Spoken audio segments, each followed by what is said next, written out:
Zaz, what was your reaction to seeing Dave Hyde say that he had been laid off by the Sun Sentinel? I guess not surprised, but didn't like it. I think Dave Hyde's fantastic. He'd been really good to me over the years, and yeah, I guess it's disappointing, but not surprising, right?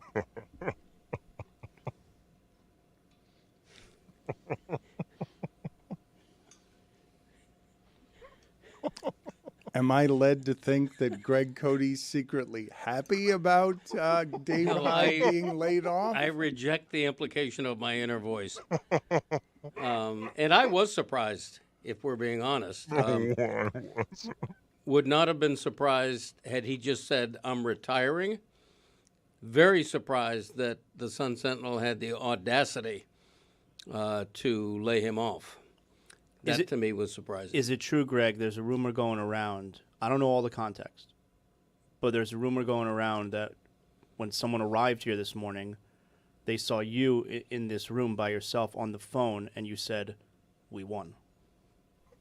I cannot confirm that. No, I cannot confirm that at all. I've got, I have nothing to do with that, so. We had plenty to do with it.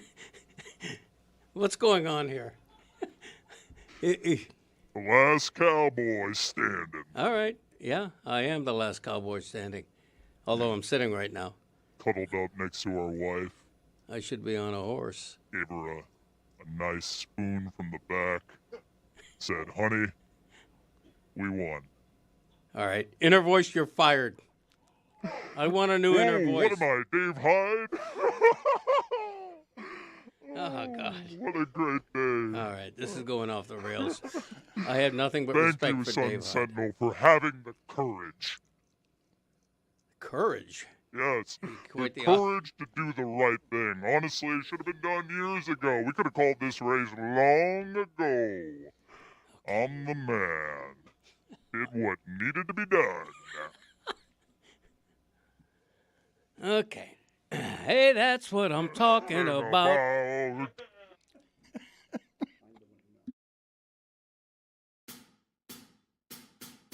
Basketball, basketball, basketball. Basketball is back, Jack. Time for our favorite winter sport. The summertime is over, so let's head down to the court. Time for the tip-off. Give me fast breaks on the attack. Will you shoot a three or take it to the rack? Basketball is back, Jack. It's a dream shake down in the post, or a killer cross you love the most. When the offense tries to run and gun, is it man-to-man or box and one? It's big plays and talking smack. That's how you know that basketball is back, Jack. Let me hear you say basketball, basketball, basketball. Basketball is back, Jack. 360 dunks and pick and rolls. And we're gonna watch it every day till they raise the Larry O. Hard fouls and hook shots. A dagger three and hack a shack. If you say this game's the best, I'll say Zagak. Basketball is back, Jack. Basketball is back, Jack. Basketball is back.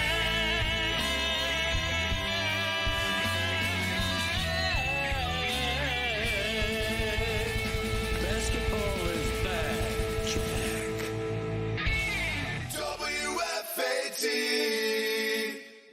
The hockey man. The Panthers not being in this, it hurts to watch what is happening in the hockey as it elevates to another level. And I just can't imagine what it's like to be in Canada and watch Tampa and Florida, now Vegas, overrun the sport. Somebody call for a hockey man? Yeah? How are you feeling about Jordan Staal today? I hate his ass! This is totally unfair to the Florida Panthers' legacy. In retrospect, we'll look back on this and say they were on borrowed time, dude. Will we? Because what we're watching... Hope so. God, I hope so. This sucks. what we're watching, and when I say what we're watching, the ratings are pretty spectacular. It's on network television. That was awfully close to the mic. It's not an apples to apples comparison. The last one was on TNT. Everyone wants to mention the ratings. It's it's just more bullshit propaganda.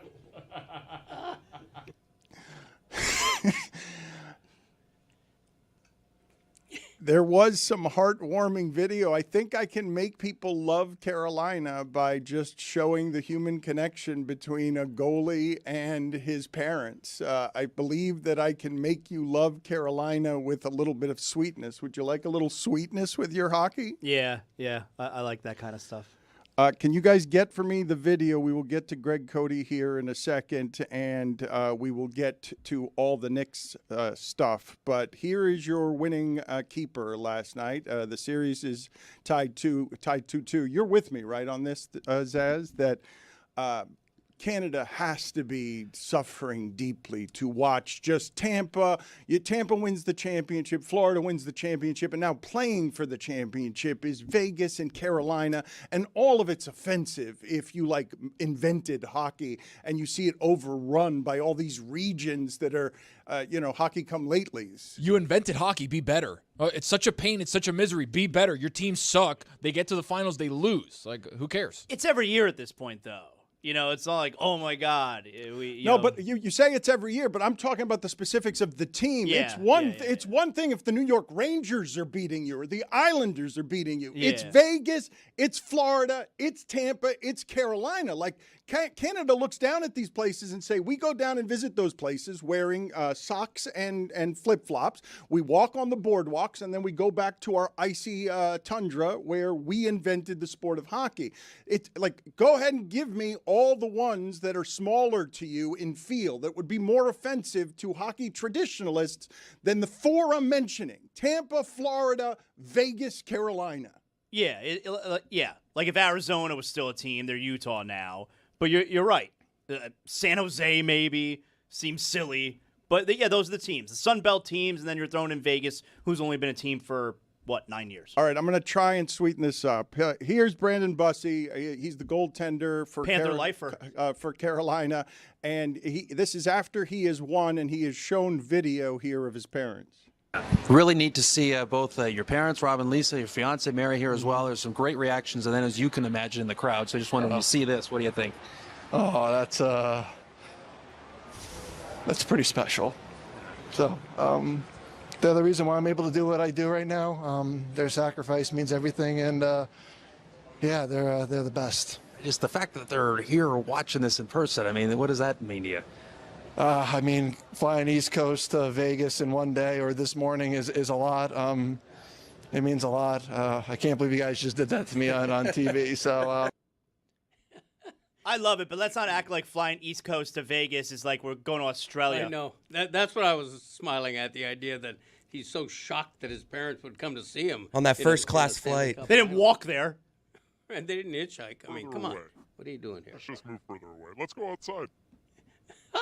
The other thing is, I float this to. I know. Such a good mood I know a today. couple of Canadian friends of mine, and anytime you say, Canada hadn't won anything since 1993, they remind you that half of the players in the league are Canadian, Sam, I'm including doing the good. Stahl brothers.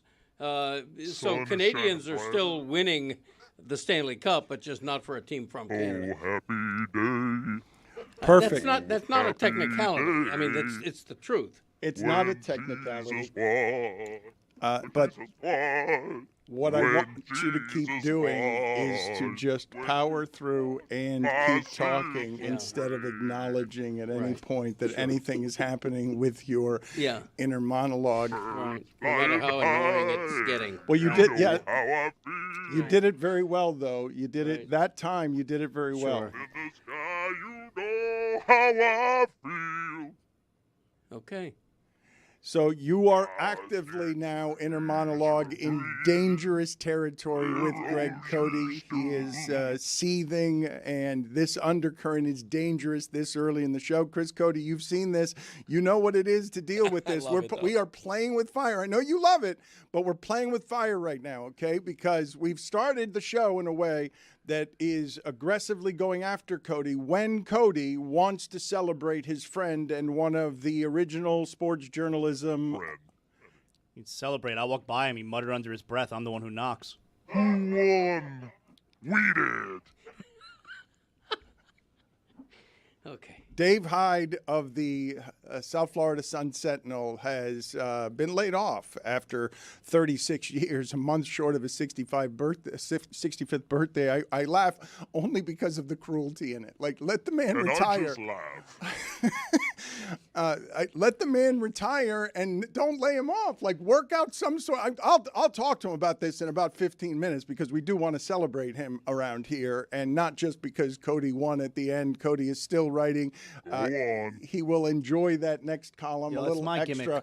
But Nice head asshole. But right now, Greg, what are your honest feelings? Because we've put you in a bad position so far, and I think we've endangered the fact that we're about to lose you for the rest of the show emotionally if we don't let you talk about your friend. Dave had an epic career. It should have ended better for him. He didn't get the ending he deserved, and that's all the fault of the erosion of journalism and newsprint journalism. And the Sun-Sentinel should be ashamed that they didn't find a way to let the exit be on his terms and not a financial decision. You know, Dave's a great guy. I know we like to kid on this show that he and I are enemies or whatever. We're not. We're friends. And I'm honestly proud to call him a colleague and a friend that I've respected for a long time. He's great at what he does. Hard to put that in the past tense already.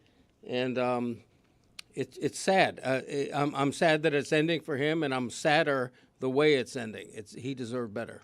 I want to put this in the context of the day, okay? As Stephen A. Smith, who once did what Dave Hyde did, feuds with our president in a way that somehow cheapens both of their professions. And Pat McAfee reportedly will get $60 million for doing what he does in what is a truly unprecedented, amazing sports journalism story. You have seen, though, over the last 25 years, all of the ways that journalism has been kicked out the door. And so this represents the market speaking to me. And it's cold and it's cruel, but it's the kind of stuff that happens when, as an industry, you are dying to dead, because this is not a disrespect that any newspaper in my lifetime would have abided at this point in the career of a man who has worked this hard and this long for a newspaper, and wherever it is that these connections are between the employer, the employee, and both of their relationships with an audience. So your thoughts here are what, Zaz, as you see the collapse and the contamination of something that is represented by Dave Hyde, because we've moved on. The people have spoken, commerce has spoken, and these things are no longer going to be allowed to exist. The idea of reading is practically extinct. The idea of people writing something long form and having the attention span to sit down and read it doesn't have the value that it used to have. There are certain voices, right, in major sports markets, and this is true about radio as well. It's radio and it's print media, where after a big game, there are certain voices that you want to hear from and that you want to read from. And we are getting, not just in this market, but it's less and less in these big markets that these people are still around. Not because they're dying, but because, you know, the business is changing in radio and in print. And Dave Hyde's one of those guys who I used to always want to read after the big game. And the thing that's weird, though, also to me is, you know, after he's let go yesterday, you know, you'll get from a bunch of the newspaper guys, this is why you guys support newspapers, please sign up, subscription, whole deal. Newspaper guy's been saying that for 15 years now. It's not helping, clearly. Like, it's not helping, you know? Like, it's still dying, and people are still losing their jobs. Right. It's not just still dying, though. It's dying because of the paywall. Yeah. Like, they're asking you to pay for something that used to be for free, and you can't really do that. Like, there aren't many examples in the history of business Maybe start a podcast. where that works very well. A successful one. With. Clap along if you feel like a room without a roof. Clap along if you feel like happiness is the truth. I don't even know that song. That's Pharrell. Yeah, you know that song. Because I'm happy. Oh, the happy Yeah, song. we know. All right, okay. All He's right, saying you're happy because Hang Dave Hyde was laid off. Yeah, and can I make it clear that that's not the truth? I mean, come on. That's your inner monologue. That's not you. It's clear. It's Okay, obviously all right. it's Very obviously satire. It's obviously sarcasm. Yeah. Dave Hyde It's, was very fair, well respected. Second place. Okay. It's not a bad thing. It's a medal. Silver, even. Long career, writing about sports. Biggest game in 20 years. the thing that Zaz said about you used to get up in the morning and want to relive what you felt the night before Had to. because you didn't want to let it go. Sports is so unique this way. It's just a really rare thing that something that happens on your television is so important that you then want to, if you win, consume everything afterward. And if you lose, you turn it off and run away because you don't want to see any of it. And there's just not a lot like that. And the commerce of it, to me, is fascinating because the writing about sports has been very lucrative and the transition to talking about sports is very lucrative. That number on McAfee, $60 million a year. There's never been a story like it in the history of sports journalism. It doesn't exist from punter to that, and it represents also a overturning of the tables at ESPN in a way that this used to be important. The Dave Hyde's writing elegant things with the dinosaurs, enjoying the fossilization of important sports societal journalism.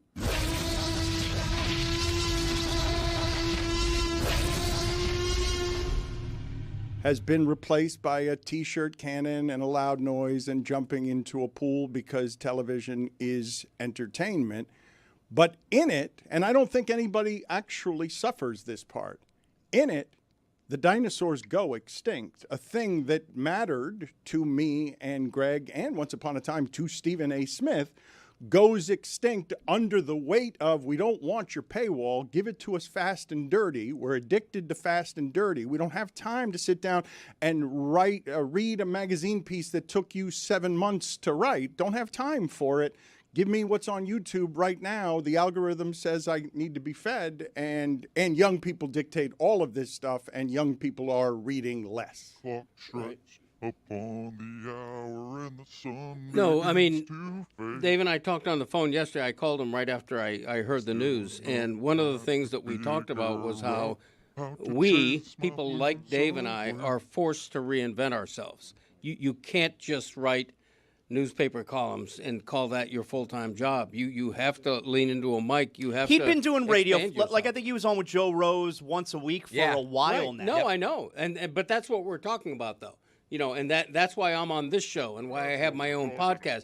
I can't just be identified as a sports columnist for the local paper anymore because that's dying on the vine. Let me ask all of you, Tony and the rest, okay? I know you care about me, and so sort of ancillary, because you hear me talking about it so much, you're sort of forced to care about some of this. But do you care that this is something that is going this way? Do you care that you've lost the very small thing of there's someone in the morning I want to read after my favorite sporting event? It's a tiny thing over breakfast. I cannot tell you the connection it's made with me, with people in this city from 30 years ago who, from a different time where the dinosaurs roamed the earth, where it still matters. It still matters in New York to pick up your paper the next day and see that they're going after Wemby, that your newspaper is going, all your newspapers are going after Wemby. Good paper, good sports section there. But Dan, to your point, like I'm looking at it, I'm like, man, I've been yearning for the nostalgia of the early 90s and like everything is moving so fast now. Everything is so divisive. Everything is just so terrible that I look back and I'm like, man, were things a lot better back in the day when I was a kid, when my dad was reading you and Greg Cody on a Saturday morning, and he would open up the paper and I would sit there and be like, what is that? What are you doing? It's, I'm reading about the sports that happened the night before. And I'm like, really? They do that? So, like, all of these things flood back all the memories. And now it's like, all right, Greg's going to write a column, but it's going to come out tomorrow when I can go on YouTube and somebody's breaking down the game 2 seconds after it happens, like me and Juju and Trista do, the moment after the game, final game 3 ends. But Greg Cody and Dave Hyde still exist. They do. And you still get that, morning, I got to see what the reaction, I got to see what the leading voice in my market has to say. It's just a different medium. I go to podcasts and YouTube to watch coverage of my teams. And it's not the written word, but it's still leading voices in the industry, and a whole new generation has those very same connection points. The way that you romanticize the newspaper, I bet you that's a way that a 19-year-old on his way to college right now romanticizes a podcast covering the Texas A&M Aggies.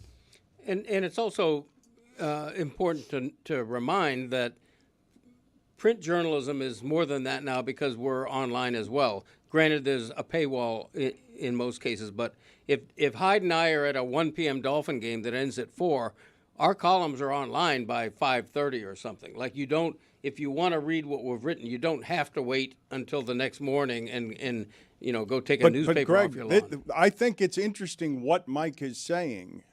It is incumbent, when I lament or am sad about it, it's not because I blame the consumer. The consumer gets to be right. The consumer has spoken, and newspapers didn't keep up in a number of different ways. The internet surprised them. But what Mike is saying is right. First one up after the game is the one that people get to, and you don't wait for an hour and a half for somebody to write something for the next day, never mind an hour and a half later, because Young people must think that's crazy, well, right? Well, but it's not only that, though. Like, this is the meritocracy of what's happened with the internet. If you give everyone a microphone, the audience will choose. That's the marketplace. It's actually how free market capitalism works. Like, this is actually a meritocracy.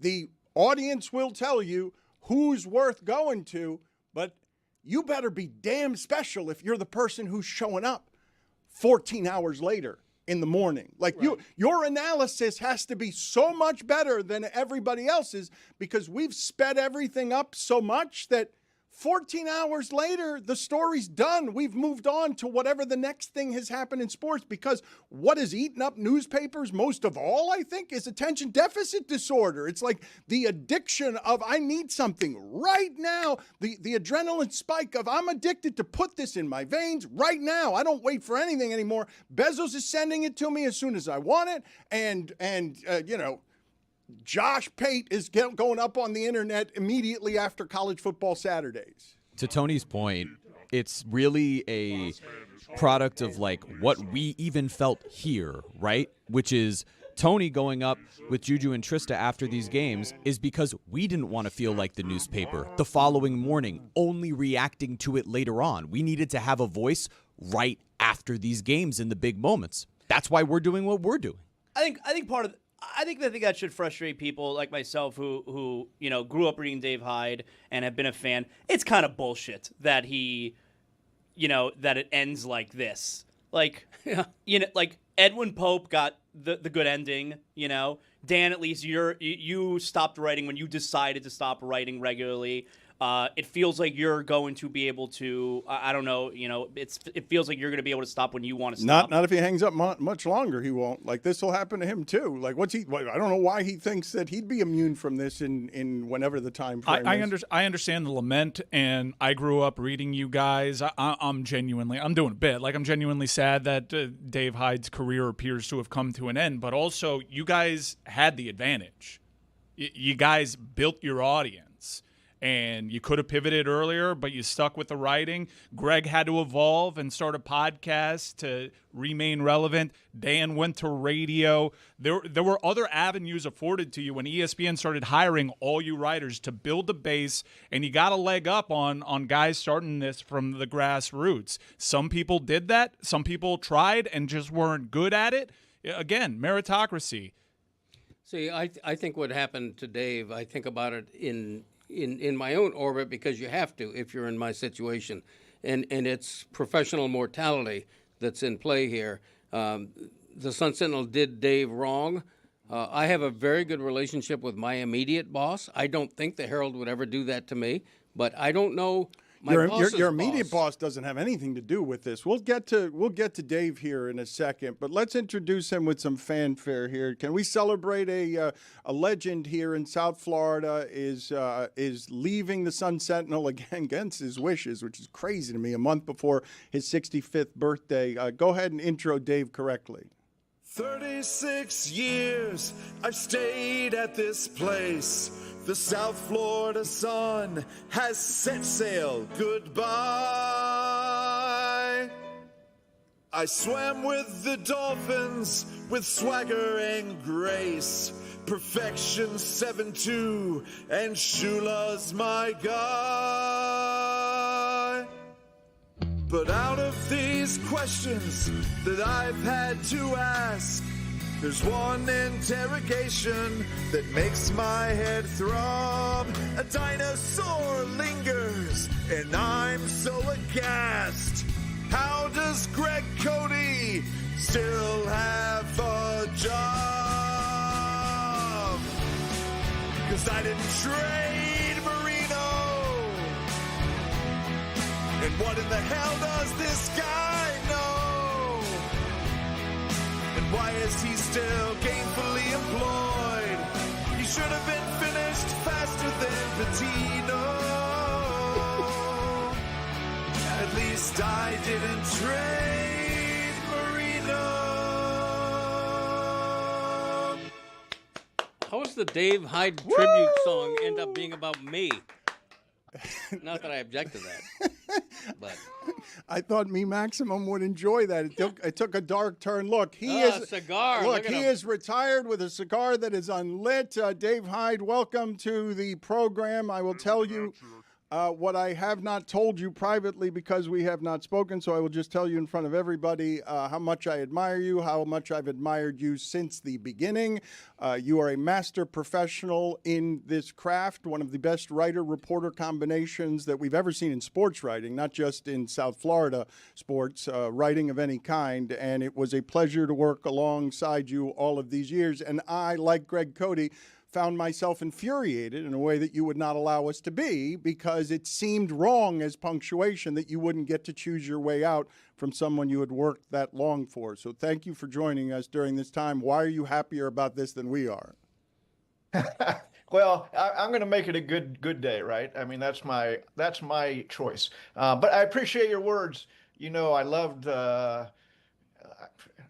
one of the great days of my career actually was when you became successful in radio and quit writing, because it meant I didn't have to get up every morning and read your column and think, God, I should have written that. You know, so I mean, Greg, I really wasn't worried about Greg. You know. No, actually, the big problem here, Dan, admittedly, is Greg wins, right? I mean, he outlasted me, you know, and longevity is, you know, you got the crown now, Greg. I have to give it up to you. Our great rivalry is done with, and you win. All right. Thank you, Dave. I appreciate that. Well earned by me. No, I'm just kidding. It's what he's been saying all morning. we're just kidding. Believe me, I can't count on 2 hands and 2 feet the number of times over the years that my immediate boss said to me, you know, very casually, hey, Hyde wrote such and such today, which was always code for sure wish you would have had that column.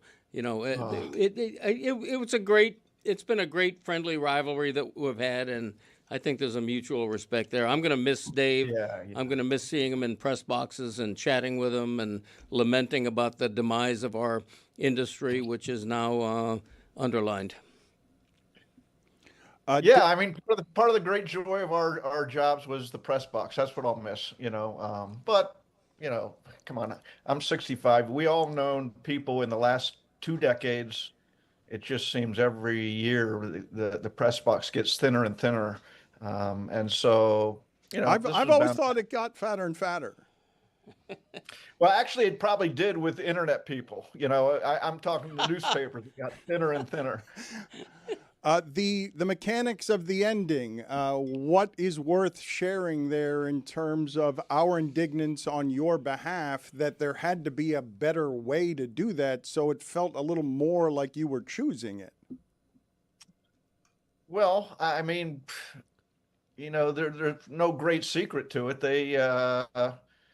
They were ordered by the hedge fund company that owns our paper to cut salary, and I had the biggest salary, and so it came down to, do they fire me or do they fire two or three people, basically? And Greg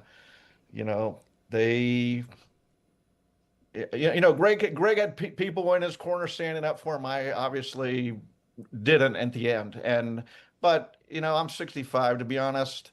I was close to the finish line anyways, and so it's kind of liberating in a way, in that, okay, I want to do some things and have some things in the work if they pan out, and if they do, then this will be a great move. The book is Swagger, that he wrote most recently with Knicks courtside fan Jimmy Johnson. That's the book he did most recently.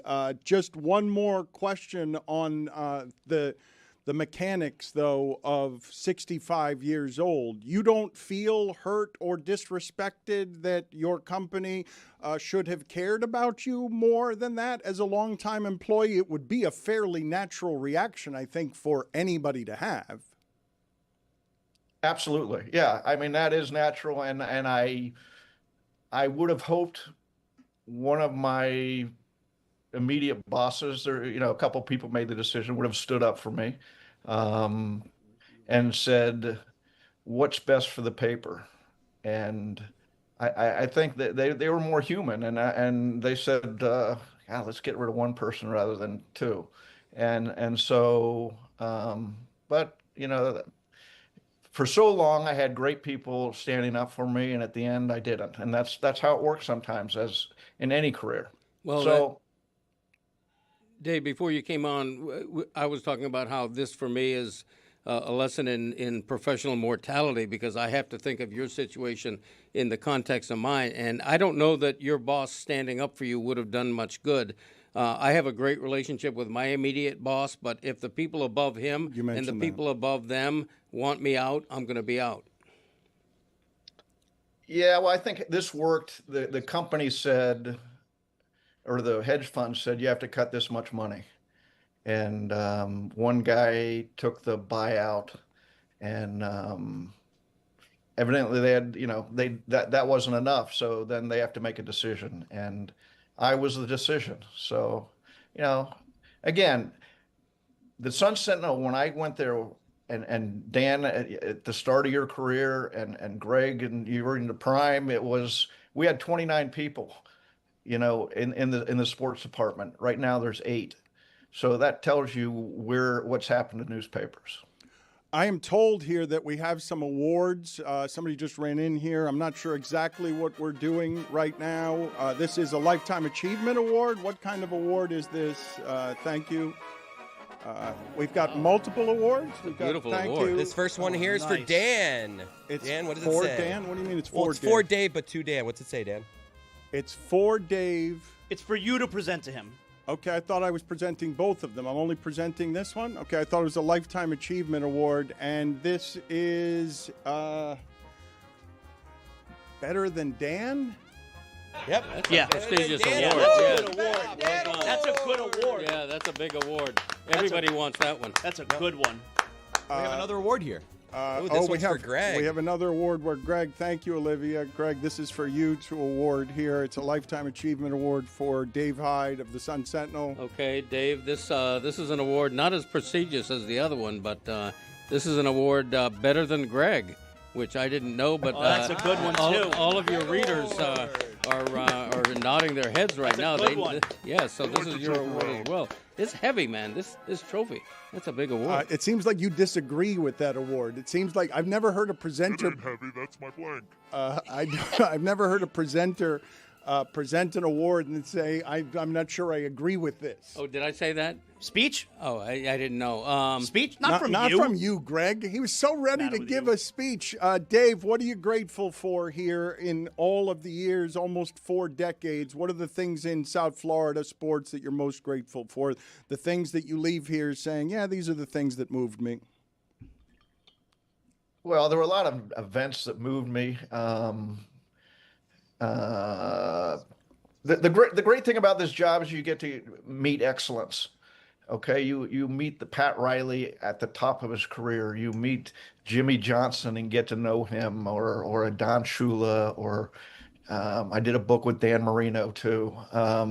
So you get to meet and ask questions that other people just don't get to ask, and get to know these guys in a way. And to me, it was always how's excellence work, and attention to detail of the Pat Rileys, or the thinking big of Rileys, or Jimmy Johnson just thinking completely different. And that was the best part of it to me, other than the people you meet in the press box, and that was always part of the fun. But I was thinking before I came on here, I finally got on the Le Batard Show. I finally did it, and that's a career achievement. It just took me fire. Yes, to get fired usually it's hello, then goodbye. This time it was goodbye, then hello. That's not the way that normally works. His first appearance at the Sun on the show comes with his last appearance in the Sun Sentinel.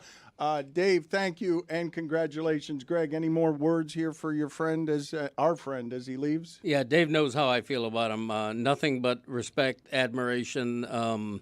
You've been a beacon for my entire career, just about, and I've really appreciated you. And vice versa to you guys. I started at the Herald, and Greg's desk was right next to mine, and I would watch him. He was very organized and meticulous, and as a young reporter, I can still look at him at the end of the day, cleaning off his desk, putting everything in order, and I'm a complete slob. Unfortunately, that didn't rub off on me. Dan, I thought you were the best. The ability to with words, not just spoken, not just written, which is all I can do, but spoken, which is what you've gone on to do great. So two great friends I got to meet along the way. Thank you, buddy. We love you and we appreciate you. And it's a sad day. Don't try and make us happier about it. Thank you. All right. Nice chatting with you. Can we get that photo back on the screen that we were just showing? Because how about that swagger from Greg Cody? I asked if this is a real photo or if it was AI, because Greg looks that good. Who are these people? That's my Tom Cruise era. Hey, you look incredible. That's Dave Hyde, Greg Cody, and John Wolin sitting. I don't know who's standing. Top left to right is Sean Powell, Larry Dorman, and Gary Shelton. So this is one of the great staffs of all time in Miami Herald history. Dinosaur sounds are not appropriate. John Wolin. Sorry. John Wolin was not one of the writers. He was an exceptional editor. And also, the first time I met him was introduced to him. This is funny. This is actually funny. For the audio audience, okay, the person on the lower right sitting next to Greg Cody is a little person. When I was in college, this was my first editor, and so he would wake me up screaming, yelling into the phone something, because you would say he was hostile, aggressive, and from a different dinosaur time, correct? Yes, yeah, very acerbic, to say the least. So, yes. but I had never met him, right? So for 2 years, this person is talking to me, and I'm imagining some lumberjack swaggering through an office or whatever. And so I'm introduced to him one time in the Miami Herald. He is sitting at his desk, but he's sitting in a chair like the one that I'm sitting in, right? And so the sports editor points to the back of the chair, which I can't see that anyone is sitting in the chair because the back half of the chair doesn't have anyone in it. And it says, you know John Wolin, your boss, right? And he's pointing to what I think is an empty chair. Because I've imagined somebody who's 6'8", 300 pounds, and instead the chair is larger than him, and it doesn't look like there's physically anyone in the chair. Somebody's got to tell you he's a little person. No. Did he turn the chair or no? Yes. Yes. And it was You need a heads up there. It was shocking. Yeah, Tony, that was exactly my Like Liam reaction. Neeson, like. I thought it was some sort of practical joke. I'm like, is it April 1st? Why is this person pointing to a chair saying my boss is a chair, an empty chair?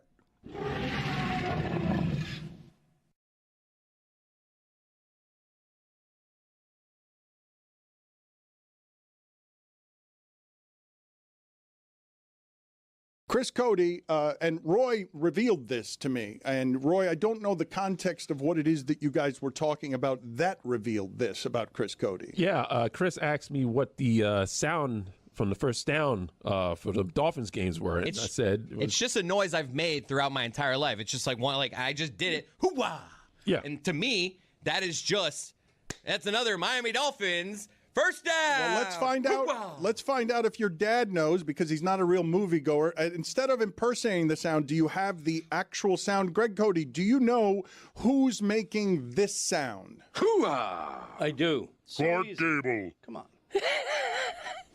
It's the famous actor. Rock Hudson. Oh, this is great. He doesn't know it. No, it's the famous actor. And I got to pin his name down because I don't think You should be able to say this immediately. I don't think it's Robert De Niro. No. But I think it's in the neighborhood. In the neighborhood. Give me a second. Robert De Niro. Humphrey Bogart. Al Pacino. Hey, there you go. If someone said that in his headphones, you're fired. Now, No, what movie? nobody said What that. movie? It's APAC. What movie? Streetcar Named Desire. You're not man enough to know the truth. Something like No. That's a few good the one I men, bought. and that's a few good men. Good answer. Good answer. And it's not, you're not man enough to know the truth. I You can't handle the truth. Don't know. That's it's a different movie. Pacino was not in You're it. not man enough to know the truth. That was originally a line. Nicholson ad-libbed. They kept Put it on the poll that at was Le Nicholson. Batard Show. Was Pacino in A Few Good Men? Was a blind Pacino? Okay, who did he say? Who Dad said on a hoo-ah hot in tin what roof. movie? Let's keep going. Let's see how long it takes you to get. Play it again. I think did he win an Oscar? I think Yes. he won an Oscar Yes, he for won this. Best Actor. Yes.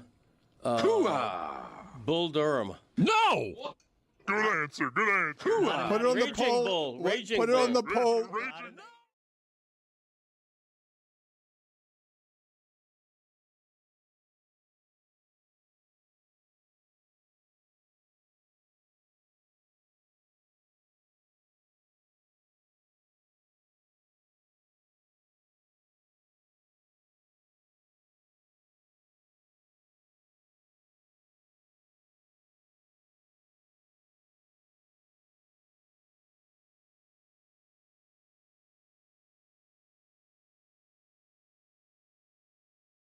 So this isn't for the podcast audience because I want to play something that is almost exclusively visual for the guys. Zaz and I saw this movie trailer yesterday. Oh, yeah. And I immediately had to reach out to Zaz because I'm like, did you see this thing? Of course. It's unbelievable. And I think I want to get Dan and Greg's honest reaction to this movie trailer with zero context, okay? The movie is called Whale Fall. Hit it. I can teach you things. I will give you all the tools. You can be whatever you want. Anything you want.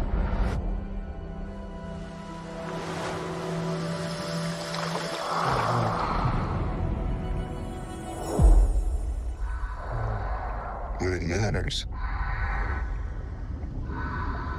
and you'll know what to do.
Survivors survive. Jesus. Wow. Talk about a trailer for sale. All right. That was terrifying. That's a movie right there. You in? How has this not been done before? Was that Josh Brolin? Yeah. It was. It has been done in the Bible. What a trailer. I have been wondering about this. We've had like kayakers on, and we had a woman on one time who was briefly in the mouth of a whale, and I think everyone's told us, yeah, that wouldn't last very long. Not long enough for a movie. Like, you'd just die. Like, it wouldn't look like all of that. But he's got a scuba suit. He's got a tank, and he's also fighting a giant squid inside the belly of a whale. You in? Yeah, of course. Yeah.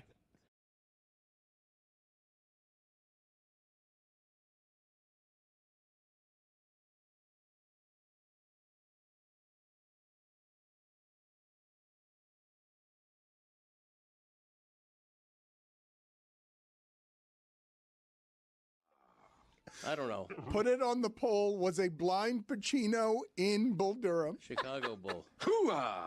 And put it on the poll as well. Was a blind Pacino in Raging Bull? First of all, it's a really random thing to have stick in a dolphin. I say it all the time. No, but it's been for 30 years. That movie's 30 years old. I don't want to tell him what the movie is. Keep guessing, Greg. Keep trying to guess what the Al Pacino. How many Oscars has Pacino won? Because he A Few Good Men. You already guessed that, and we already told you that it's not A Few Good Men. Okay. And you're not man enough to handle the truth. Right. Okay. Classic line. It's got a military theme to it. I just can't come up with a name. It's not a military theme, but I think he's a former military guy. Okay, He was a colonel. There you go. Colonel Sanders. I don't know. I'm never going to get it. I don't know movies. Wow, it's his only Academy Award. The Greg doesn't know Scent movies. of a Woman. See? I told you I was going to get it. Your son had no idea where that sound Where I was get it from. from. This is two generations of idiot. Pop No. culture idiot. I knew it was Al Pacino. Greg, you cannot listen to De what you Niro. just did for the last 4 minutes and say that that is some sort of expertise that you're bragging about. First of all, I speak for moviegoers in general.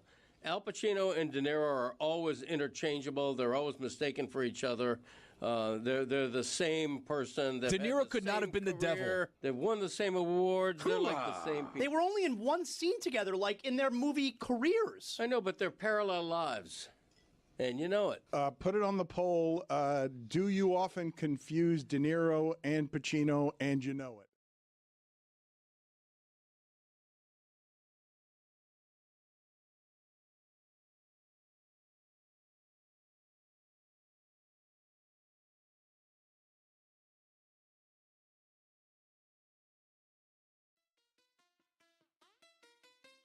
Can I offer an alternate explanation? Wemby is so tall that if he were to set a regular screen, he's slapping meat. Wow. He's slapping meat. Intimate. He's slapping meat against people left and right. You feel me? He's slapping meat. Dangling. He's slapping meat. He's slapping meat against people left and right. You feel me? He's got huge junk. Wow. He's got huge junk. Sexy. He's got huge junk. It just fills out everywhere. He's got huge junk. He's got huge junk. He's got huge junk. It just fills out everywhere. Sexy. He's slapping meat. He's slapping meat. He's slapping meat against people left and right. You feel me? I like that.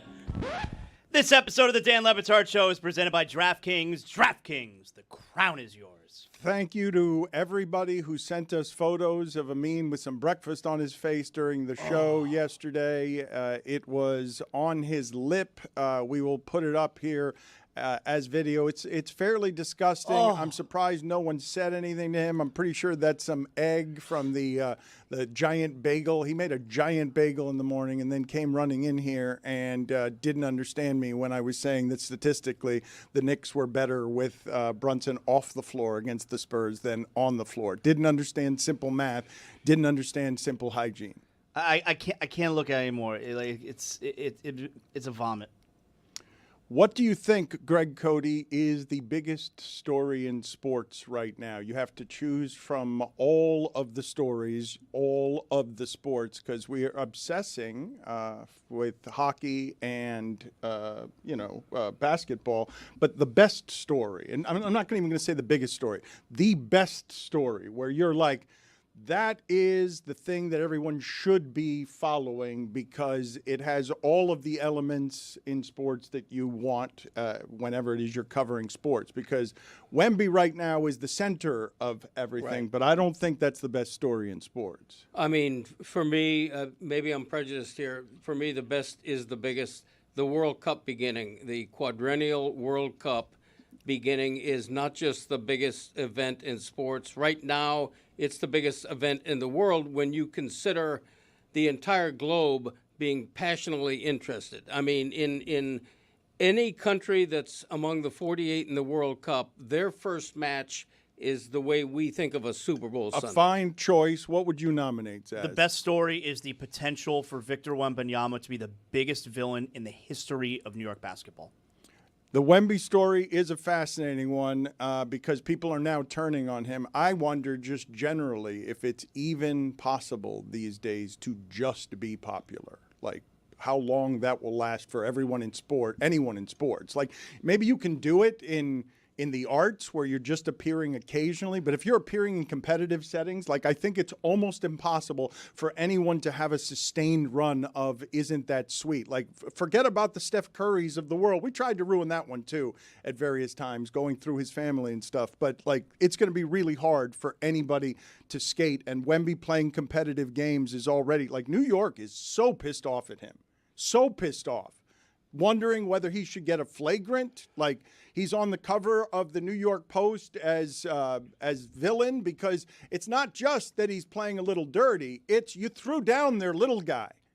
Like it's the optics of that. And Jalen Brunson could be a great nominee for the best individual story in sports right now. Overlooked, small in stature, no real precedent for a team winning with him. Maybe not since Isaiah Thomas have we seen someone this small do that.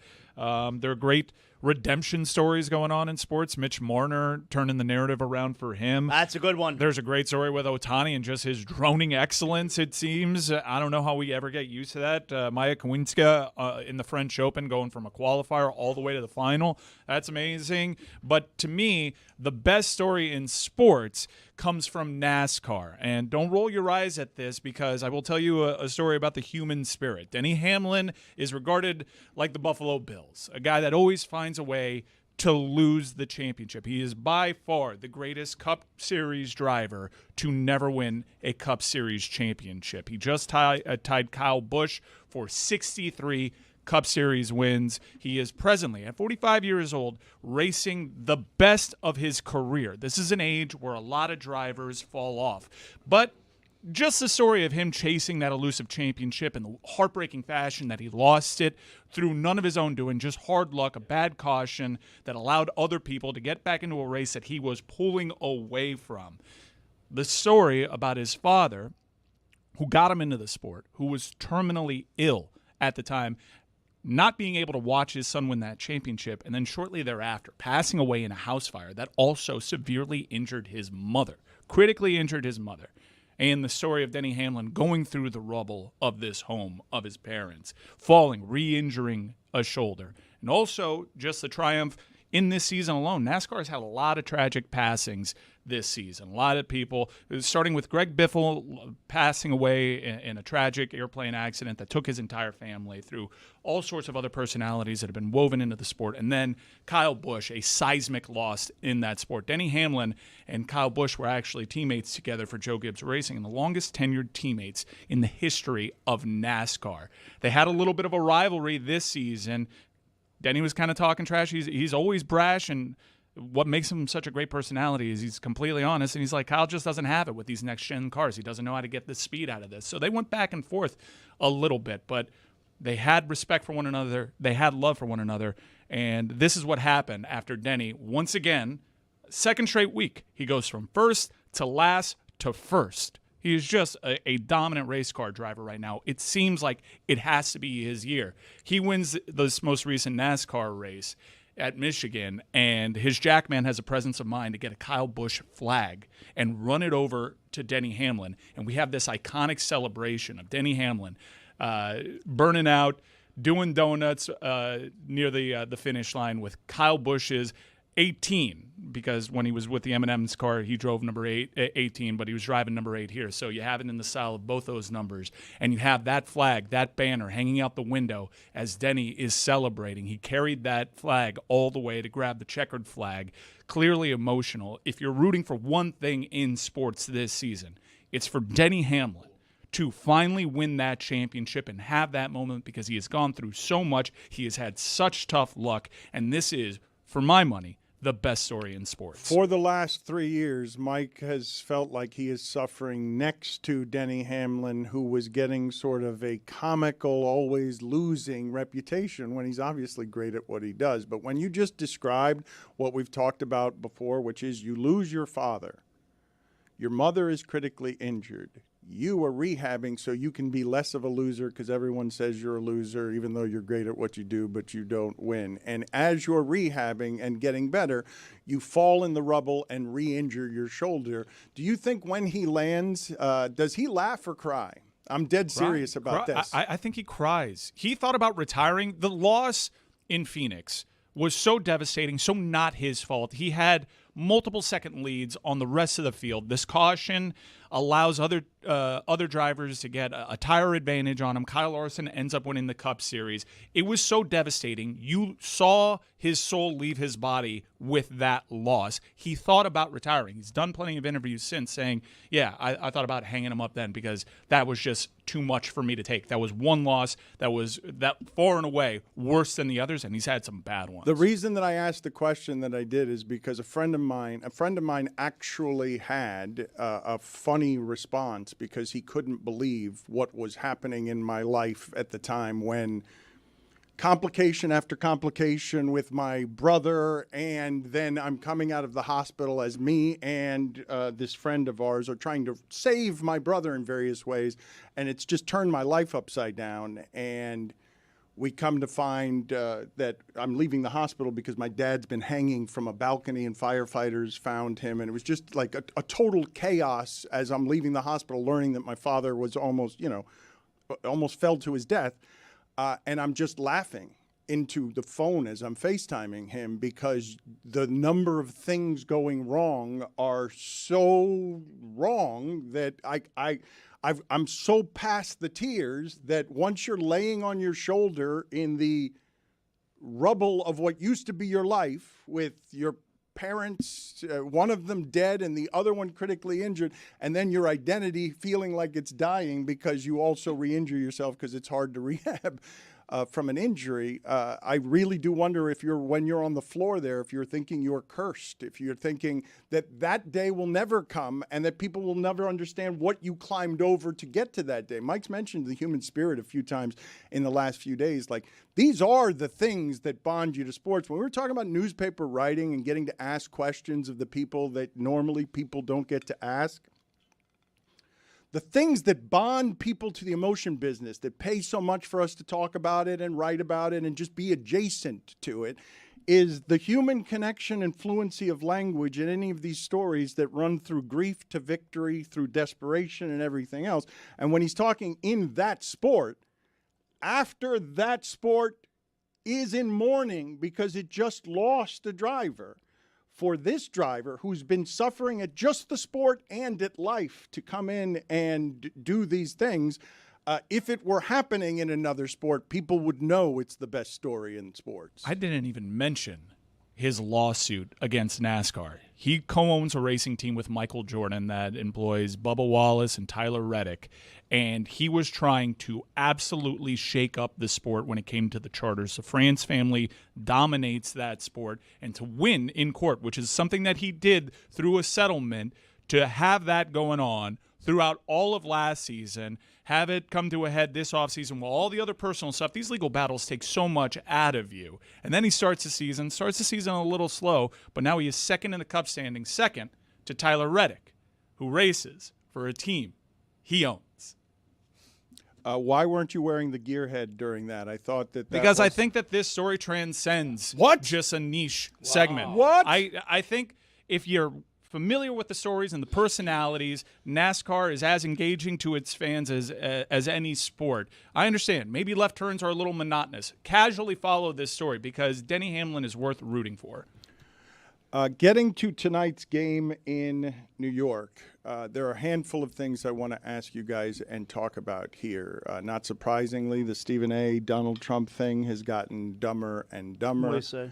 I'll get to that in a second because it sort of dominated the conversation in the last couple of days in a way that is bothersome to me and offensive, but we'll get to that in just a second. Describing and talking about the game itself, though. Over the last couple of days, I want to make this clear. I am not criticizing Jalen Brunson. I want to ask a question of the group here when I say, because I know people get obsessed with efficiencies and winning is the only thing that matters. So you guys are telling me, like you do with the quarterback position, hey, he won, therefore he's playing great. And he has done things in the fourth quarter. But when I tell you more turnovers than assists, when I tell you in terms of how they have to play, when I tell you shooting efficiency way down, shooting a ton, and I tell you this number, whatever it was, I think 82 points on 81 shots, which any defense in the world will take from any star player. Like, if you tell me their star player is going to have to take a shot per point, every defense in the league will sign up for that before the game has started. And so while I'm not criticizing Jalen Brunson, I'm asking you guys, what does he have to do for you guys to think he played poorly? Because the reason someone this size has not won is because he's always going to go 11 for 33. He'll get the 33 shots. Iverson will get the 33 shots. Any of them can do that. Like literally anyone like Brunson who's ever played, no matter his size, can get the 33 shots if I give him the usage rate. But his job is to be efficient against this defense. And while I'm not criticizing him, I'm asking you, what would it have to look like for you guys to criticize him? Because there's no circumstance in which he's getting 6 shots. Like, he's going to take a bunch of shots. Well, statistically, the only game that they've lost so far this series was also actually his best statistical game. Like, he shot the best in Game 3 that he has the entire series. He was efficient from 3. He rebounded. He got a few assists as well. And he scored a series high in Game 3. So I guess, like, if it was his worst game of the series and they also lost, yeah, we'd probably start to get some of that criticism. But, he wasn't bad in Game 3. The only time I'll criticize Jalen Brunson is when he doesn't show up late in the fourth quarter because he's game in, game out, situation in, situation out. He always shows up and makes huge plays with 2 minutes or less. And, like, if he doesn't do that, that's when I'll be like, ooh, they need you there more than anywhere. But in Game 2, he missed that shot. Like, he missed it. He missed the big shot late and got lucky that Wemby turned the ball over. Because if not, they lose that game, and he missed the shot late after playing poorly. But I want to examine, Greg, I want to get your thoughts on this here, because in narrative building, as people gather around the television and this thing keeps climbing, New York goes a little crazier, more and more noise about this everywhere. Wemby viewed as a dirty player. New York now hates him. He has 4 games here for all of this to escalate into a real mushroom cloud. But at the center of it for New York is the tiny guy. Wemby just physically bullied him. A lot of people saying that needs to be a flagrant 1 because he just threw him on the ground. And when Jalen Brunson got up, he's staring at Wemby's navel. And Jalen Brunson, as the small player in this series, throughout basketball history, that loses. It just does. Throughout basketball history, Jalen Brunson's size as the lead player does not get past Wemby. And the storylines in this series make me feel like there's no circumstance under which anyone's going to go after Brunson. None. Because, Tony, Jeremy just told you, he missed the last big one he took.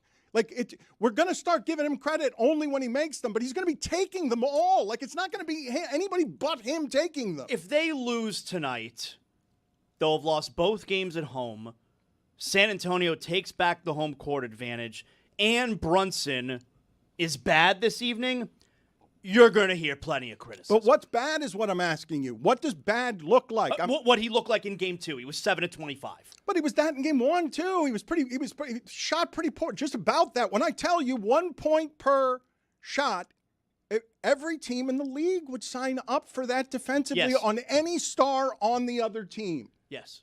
If the Knicks lose this series after leading 2-0, the world will fall in on Brunson, no matter what his stats are. Yeah, it would be heavy. I don't agree. I think it would. No. If they win the series, he will get optimum credit, and nobody's going to measure the assist to turnover ratio if they win. You guys don't think I'm right when I say that for now he's going to be immune. Like No. this is a rare. I don't agree. Nope. I don't agree. You don't think it'll go to Karl Anthony Towns. You don't think it'll go to Bridges. You don't think it'll go to Mike Brown, and people won't notice. He was 6 for 20. I mean, I guess you could say the difference is Brunson is small and Ewing was large, but Ewing, 10 years into his career, was a massive deal in New York. They just went to the finals the previous year in 94, and in 95, he misses the layup at the buzzer of Game 7. They were killing him. But he didn't already have the reputation of being a killer. Like, the reason this guy is golden in New York is because of what Tony said. They trust him late. He's going to bail them out. They trust it, and they should. Until he doesn't. He didn't last game. Like, again. But he's measured over 7 games. Yeah, they're still in control. Right. Win a home game tonight. They're going to be in an amazing position. But until they don't have that control anymore, and he's not playing well this series, Right. and all of a sudden it feels like New York is going to have an historic collapse, a collapse which has never happened in the history of the finals, up to both wins on the road.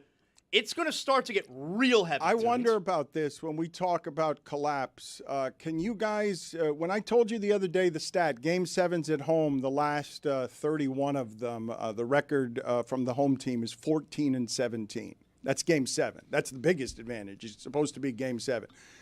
I'm legitimately wondering how much home court advantage matters at all in this sport anymore because of how much we've changed it. New York was losing a bunch of games at home during the regular season. I'm asking you sincerely, because if this goes 7, it's not like I don't think New York can win because the whole thing's been distorted. I don't believe in home court nearly as much as I used to. You have the home court advantage of the OKC Thunder that is obviously talked about as the best, right? The fans are always loud. Everything's always crazy. And Wemby had an incredible Game 1 there when they were rabid. Game 7, the same thing. Like, that's a better home court advantage than the Knicks at Madison Square Garden, and he already went through all that. I don't think so. I think New York's the biggest advantage. I do. I think it's the biggest home court advantage. Didn't bother him at all. When I watched what the Spurs did at the end of Game 3, it is the single most impressive thing they have done this season, more than beating the champions, I think, Game 7 on the road, because they had advantages against the champions that they don't have in this series. And when that happened, young team loses 2 at home last 3 minutes. Wow, they're young. Good God, everybody's young. Everybody's 21, 22 years old. They've never been in these late game situations. Here's your first 2 cracks at it. You failed both times. Woof, that stunk. Those 5 days, whatever that felt like. Here's Game 3, and here's all of New York on your head, and the biggest game New York has played. Win it in the last 3 minutes. Everything is breathing on your neck. Where New York is waiting. Please, Castle, miss that 3. See what happens. Please, De'Aaron Fox, miss that mid-range jumper. See what happens in terms of how people start shrinking. Giants start shrinking because of the size of that game. I heard Jeremy Lin talking about this with Pablo last night. They did a YouTube live, and it was really interesting to hear Jeremy Lin's perspective on when things get that big, you don't even know where you are. Like the pressure of it and stuff. When you're at the center of Madison Square Garden, expect something from you late in games, Jalen Brunson. Like that's not thought. That's muscle memory and whatever you are in the crafting of things are moving really fast down here, and I'm taking no inventory of what anyone's thinking at home, what's on top of me, anything. It's just about how do I figure out this puzzle on this possession because all their guys are long and fast and young, and I've been here 1,000 times. The amount of pressure that the Spurs were under is a crash course in championship learning in the last 3 minutes of that game. It's as balls a road win in the finals I've ever seen.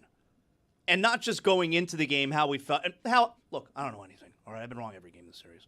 But how you felt going into that game. And then, how did the Knicks not blow them out in the second half? on the run that they finished the first You're half up with. by 7 at the half. And they blitzed them at the end of the second quarter. The Spurs come out, punch them in the face. You're like, they're going to need to stay 15 ahead all game if they want to do this. The Knicks roar back before the end of the first half, have their best scoring half of the series. The building was on fire at the end of the second quarter. It was almost like I thought it was a bad thing, actually, that the Spurs went up the way that they did in Game 3. I think they led 9-0. They were up 12 at one point in the first half. Because what happens when San Antonio goes up big like that early on, the crowd, with every basket by the Knicks, they're anticipating, okay, is this the run? Is this the run? And so they're jacked up the entire first half because they were down big waiting for the run. And then the run happened at the end of the second quarter. How the hell did San Antonio come out in the third quarter the way they did? I urge you to listen to Pablo with Jeremy Lin. They've got a relationship for 10 years just to know what's to be at the center of that for 30 days. Like the Knicks not losing a playoff game through the first day of the NFL draft. The Mets and Yankees losing 37 games in the time between Knicks playoff games. I understand after all of these years of suffering, somehow, how Knicks fans would delude themselves into thinking this was going to be easy. But it just got hard because of what the Spurs took at the end of Game 3, and they still have the better player. And when this series, again, tonight, in flames, okay, because the first game in New York, it looked like a riot on the street to me. The video that we were playing yesterday is it was just a fight, but it was a fight with enough people that, how many people does it take for a riot? What's the correct number on a riot, too? Because I think it would be hyperbole to say what happened outside of Madison Square Garden was a riot, but it was 10 people throwing fists and a bus sign, right? I'll just say a dozen. Dozen feels like a riot. I think it takes 18 to be a riot. The thing is, the riot has to be like against something else, right? It can't all the people be fighting against each other. They have to be fighting in unison against something else. What color is their skin? I don't know. Why is that relevant? Why do you have to bring race into everything? Well, there's a difference between a riot and an uprising, to Americas, that sort of thing. Or a peaceful protest. Uprising. Did you guys hear Guided tour. Kenny Smith call Josh Hart Jason Hart? He must Big win for Jeffries. Must have been listening to our show. The doors were open. Barkley declared at halftime that the series was over. Zaz declared after Game 2 that the series was over. No, I did it mid-Game 2. Mid-Game 2? Yeah, it was a 4-point Knicks lead at halftime. I tweeted out series is over. Felt like they were up 30. The winner tonight, the series is over. It's not, though. There's a best of 3. Whoever wins tonight is guaranteed. It hasn't been said until he says it. All right. Thank you. Guys. Rare must win for both teams. Walk me through, please, just what you guys think is the history of the need to declare a series over earlier than the next person. I just want to examine this for a second. You want to let everybody know you don't have to spend any more of your time. Go do your chores. I know, but listen to what let's examine for a moment what just happened here, okay? It is a universal accepted truth in the language of sports that it's a totally normal thing. This can't be something women do. That's a totally normal thing to announce something is over before it's over, but nobody usually dares to do it 1.5 games into a 7-game series. That's flagrant, and that is quick to the trigger, even by the sports radio host's judgment. Like you never do it at a restaurant after a bad app. You're like, this dinner's over. I can't do it That's anymore. true. You don't do it during a movie either. You don't do it in any walk of life, but I want to examine how strange it is that we've accepted this, that somebody comes in and just says, by way of conversation connection point, this is over. I wanted you to know that beforehand, even though what Greg just said is, if the Spurs win tonight and it's 2-2, the series is over. Yes, correct. Yes, 100%. It's 100%. It's quantifiable. 100%. Yes, it's not. it's over. It's not. What do you mean it's At quantifiable? 2-2, all the moment. You know what? The buttholes of the Knicks, you couldn't drive a 10-penny nail up there if they lose the game tonight or tomorrow night, whenever. Put that one on the list. It's tonight. It's tonight, but you just gave us another catchphrase that we haven't used before. What is happening with Stop the saying the word butthole, 10-penny nail? Well, what is a 10-penny nail? When your sphincter contracts, it means. No, I got the reference. Okay. What's the 10-penny nail? What is it? It's a large nail.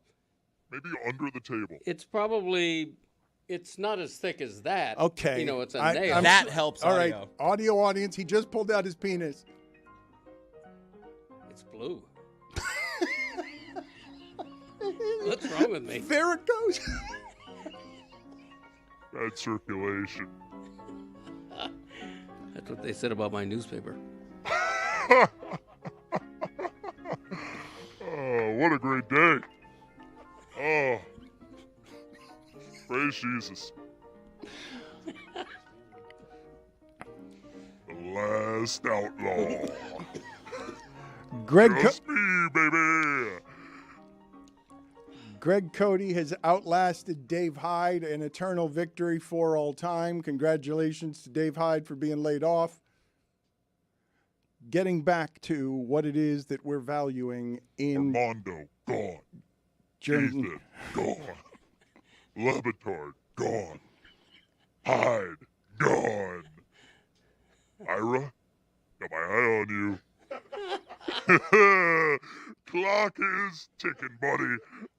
The last outlaw.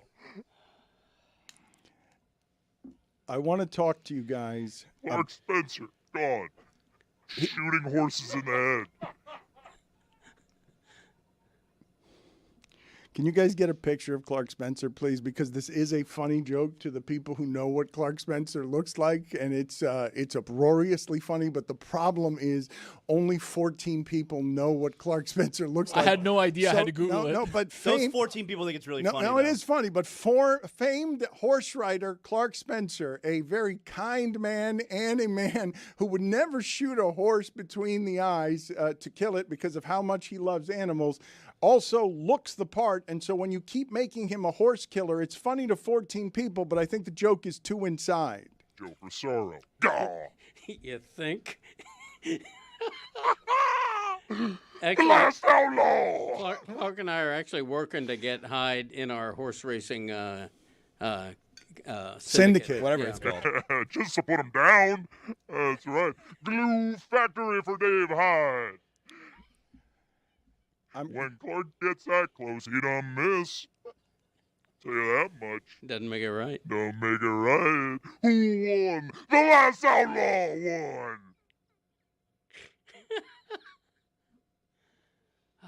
Oh, there's Clark. Hey, my man. Definitely dyes his hair. We don't tell him. My equine partner. You know what? Now that I've rethought my position, that is someone who would shoot a horse right between the eyes. Sometimes the kindest thing you can do. It's true. Tony got that right. Thank you. Make it right. Put it on the poll at Le Batard Show. Is shooting a horse between the eyes sometimes the kindest thing you can do?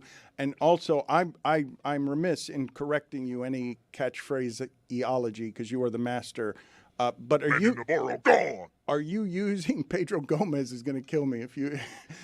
Rest in peace. God rest his soul. Rest in power.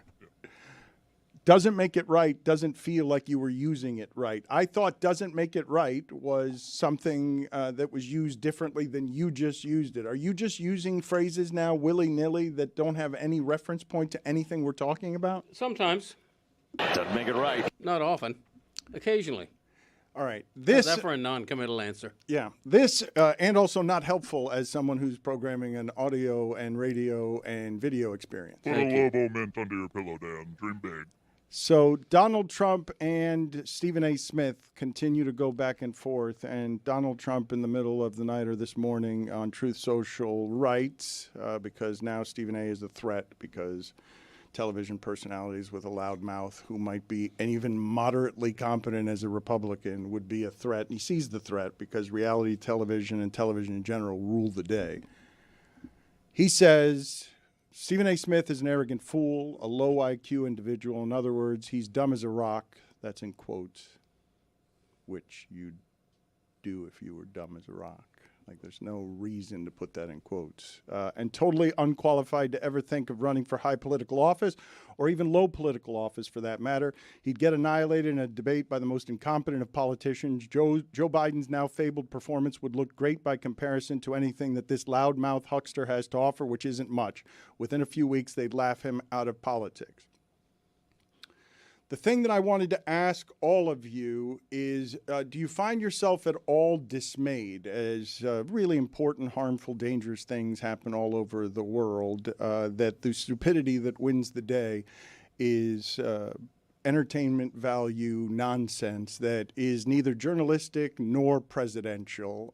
The confidence or arrogance in thinking it your right on a Disney platform to get to debate the President of the United States is such an absurd transmorgification of what it is that we used to do for a living covering these people, that we've cheapened journalism, we've cheapened the presidency, we've cheapened all of these things so much that this passes for the discourse of the day instead of Epstein or Iran, because whatever you can throw in the news stream that gets people talking is the currency of the day. Like, to what level of dismay? Am I taking all of this too seriously when I'm just looking at what's happening here between this? And I just think it's the most foolish, emptiest cotton candy way to handle anything real that's happening in our country that is dangerous. But that's the point.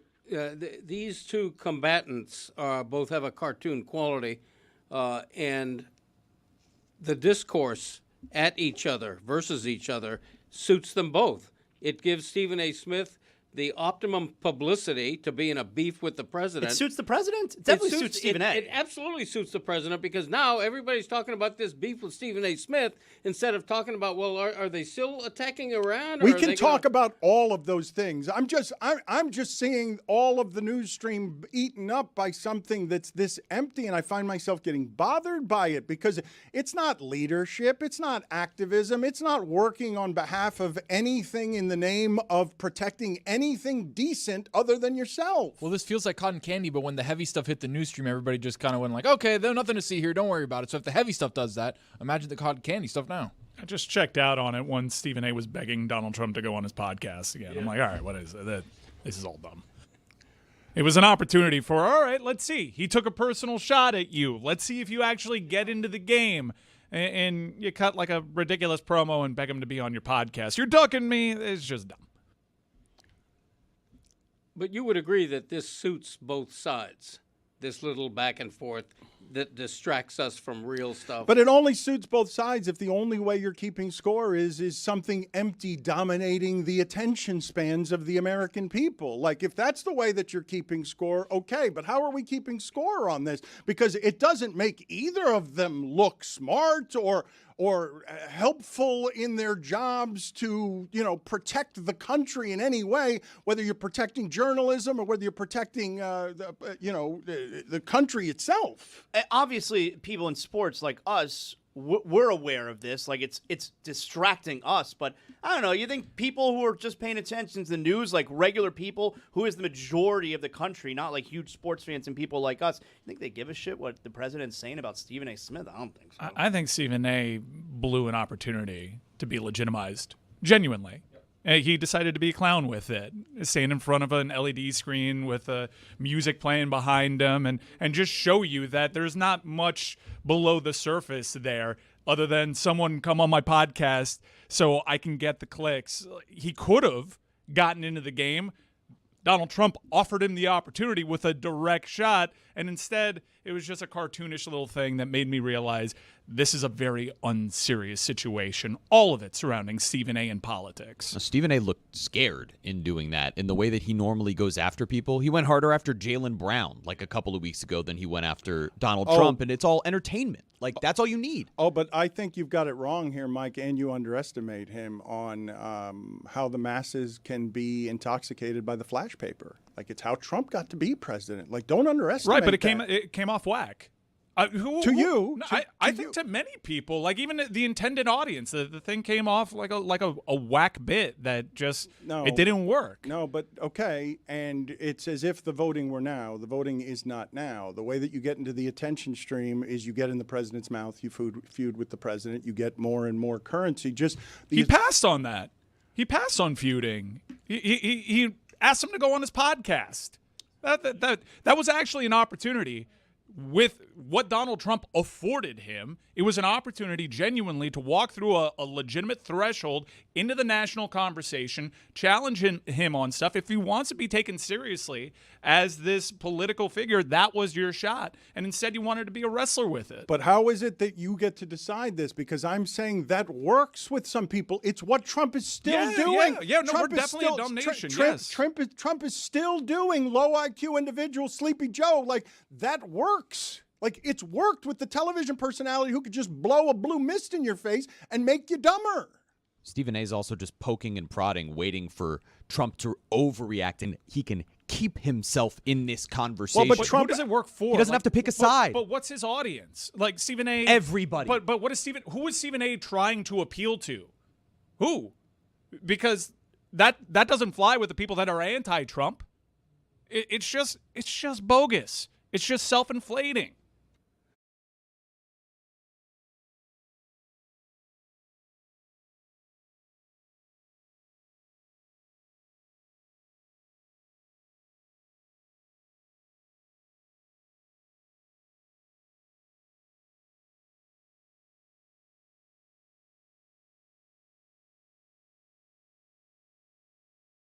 Nick, before we let you talk about the Steelers, you're in luck because we have the Love Doctor. The Love Doctor is here. He is ready. He is in his office right now. Dr. Greg Cody getting everybody ready for Mother's Day this weekend. And we have questions. The Love Doctor is going to have the answers. Who's up first? I know a lot of people are going to come to you and they're going to want to know, how do you keep it interesting? Me, I'm not interested in interesting.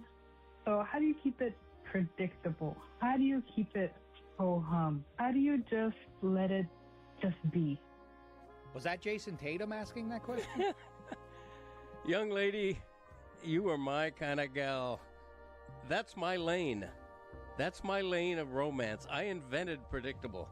Nobody has perfected the art of dull routine like yours truly. As a matter of fact, little inside information here, my wife and I schedule our naughty time months in advance, like doctor's appointments. Quite often, she'll have to cancel because she said something came up. Unfortunately, sometimes I'll have to cancel because something didn't come up. That kind of thing. It's a good look for us. Do we have another question for the Love Doctor here after such great advice? With Chris listening. Oh, we're doing it, baby. What are you guys doing, man? Oh, you want question number 2? Yeah, let's go question number 2. Oh, yeah, Greg. Hey, man, I need your help, man. So I'm out of town for Mother's Day, trying to figure out what can I get my girl for Mother's Day in another city. Oh, wow. Buddy, I'm worried about this. Not one, but 2 of the Love Doctor's marriages began rending like cheap fabric when Greg was either out of town at a sporting event or away at a doctoral conference. And the exes were doing the clandestine bumpy bump behind my back. Jack, I suggest you get your girl what you'd never expect, a private eye to keep an eye on her randy ass. You know about that randy ass, Nick? I don't like this at all. Thank you, Love Doctor. Don't go anywhere. We may go back to you. Appreciate you. I don't like this at all. Somehow the least embarrassing Cody on today's show. Wait till Nick finds out that Chris, with Greg sitting nearby, admitted about a half an hour ago that when he's having a hard time becoming aroused, he thinks of his wife's twin sister to get in the mood. It was a shocking revelation. That's what happened, Nick. Shocking. That happened. Yeah, he did. No, he did. Yeah, he did. Yeah, he did. He did. It was shocking. Unnecessary also. I don't like... This isn't... Again, I might need a mean here. This isn't kayfabe. Kayfabe? Kayfabe. Which is it? I don't know. Kayfabe, wrestling nerd here at your service. This isn't... Zaz could have Thanks, helped Mike Ryan. This isn't kayfabe. I don't like this at all. And I would appreciate if you guys turned the music off. This is not great. So the Steelers Are you ready to do your catchphrases? I heard there's some controversy around it's the Greg Cody Show featuring Greg Cody. He is counting down his top 50 catchphrases of all time. It has been a successful months-long joke. What is the controversy surrounding your catchphrase list? What is the issue? It's big. The controversy is that based on quality demand, the catchphrase countdown has suddenly increased from a top 50 to a top 60. What? That's What? right. And it's controversial. Of course it is. You told us it was a top 50, and we told you. We told you it was. We told you it was something you were making up as you went along, and that you weren't going to get the numbers right. And now you just changed He it. botched it to such a degree that there are so many good ones left that we're just pushing all I the knew current that was ones going to back. happen, though. That's exactly what we were saying. Your brain beating me. How did this happen? What was the ruling? What did the committee get together and decide? How did it happen that it got expanded? Now, no one's going to complain about this because more catchphrases is great, but we told you this was going to happen, and we told you this was a sloppy list by you. The others, they all learn from me. Yeah, right. No, I looked at all the catchphrases remaining, and there was only 14 left, but there were like 20-something good ones. So I'm like, thank you. Let's go. Wait a minute. So how did you do it, though? Are there now? Is there now a new list, 50 to 60, or No, what are you doing? everything that's been said is just like what was 50 is now 60. Yes. There were 14 left, and now there's 24 So we're left. not in the top 20 No, anymore? now we're at 23 we were and in the 24. top 20 of the countdown, and now we're at 24? I'm telling you, they're bangers, though. There are just bangers There left. is nobody that's actually upset about this development. Come on. You've got to honor the list, though. I'm telling you, I got a peek. I don't know the exact order, but I got a peek of what the top 10 looks like, and it is just banger after banger. Yeah, Yeti hated it. He's against it. Yeti thinks that we should just make him live with the world he gave You us. should. Like I mean, there's- I asked you several times throughout this whole process. Have you thought this out? Have you planned out the list? You know that there are 50. You kept assuring me that you have it all under control. Driver comfort is paramount. You're wrong. You know, part of the beauty of me is a bit of serendipity, a bit of You're the kind of guy. unpredictability. And so the same is true with this list. Okay, whenever you do a countdown, Zaz, bank this information for your future. Whenever you do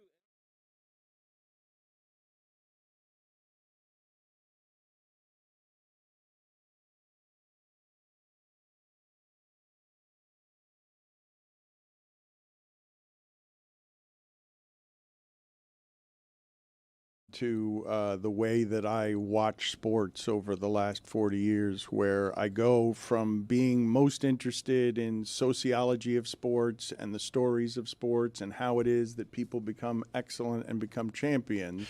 You ever just want to watch a game? Now I'm just watching the minutia of the game in a way now that makes for me the more interesting drill down on everything happening in this series is not will Wemby be a villain, et cetera, et cetera. The most boring, interesting drill down for me is holy shit, Brunson's dribbling a lot. I think the Spurs want him to play that way. I think the Spurs don't want him allowing a bunch of three-point shooters to all of a sudden allow the Knicks to get to 140 points, which they can do very quickly if Brunson is playing differently than he's playing in this series. Greg Cody is allergic to new information. I want to give you this stat and ask you if you care. Kirk Goldsberry says that Jalen Brunson has dribbled 1,590 times across 3 games. Do you care about that stat, yes or no? To a degree. I mean, I can't say yes or no. I would care more if I found out what's the significance of that. What are they doing defensively? I'm about to tell you what the significance is, though, because the next closest is Castle with 813 dribbles, and I'm telling you that while the Knicks are ahead in the series, they're playing the way the Spurs would prefer that they play. And I would say that's dangerous. But I'm assuming that most of the conversation today is just going to be about Wemby is hated, Wemby's a villain, New York hates Wemby. I mean, the entire conversation coming out of New York, Knicks fans and Knick media, we're 48 hours gone from Game 3. Enough with the flagrant foul that was not called on Wembanyama. Right. It's the only thing. There's an L missing there. What Don't happened to- worry about that. Everybody understood exactly what I said. You're wasting everybody's time and your own breath. flagrant foul. All right, everybody understood It's a tough what I was one. getting at It's there. a tough one. I didn't even mean to make fun of you. It's just that everyone noticed. Everyone stopped with your point. You were in the middle. In the middle of your good point. And no one missed the point. But you missed the L. You swallowed the Yeah, L. The he L did. got swallowed like that kid by that whale earlier during And the no one commercial was break. confused. And now instead of me making a great point about the flagrant foul and the Knick fan and the Knick media, all we're talking about is a letter L. Yeah, I missed that. I'd like to hear it again. I think it'd be valuable to hear that misspeak again. What a day. It's all coming up roses. I'm a shooting star leaping through the sky like a tiger, defying the laws of gravity. I'm a racing car passing by like Lady Godiva. Sorry, I got lost in my own head there for a second. I'm gonna go. There's no stopping. Hey, that's what I'm talking about. Who knew the New York fan and media were so soft? They're pathetic. All they care about is this Wembanyama flagrant foul. And the reason, okay, so Dan, the reason they care about it so much is Wembanyama already if you get 4 flagrant foul points, you're suspended in the playoffs. He already has 2. So if he got another flagrant foul here, now we're at 3. All right, because remember, he picked up flagrant 2. That's 2 points. You understand. I don't need to do the math for you. If he gets another flagrant foul here, that's 3 points. He's 1 away from being suspended. Are you telling me, like, the Knicks fan wants to win finals games by Wembanyama getting suspended? Yes. That's really how you want to Yeah, do it?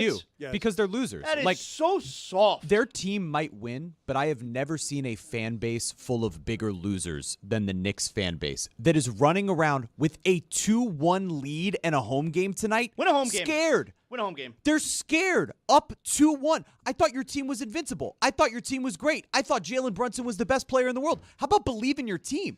It's a really pathetic showing from them. I'm telling you, that crowd is going to be super jacked up tonight, but the energy is going to be them trying to mask how nervous they are.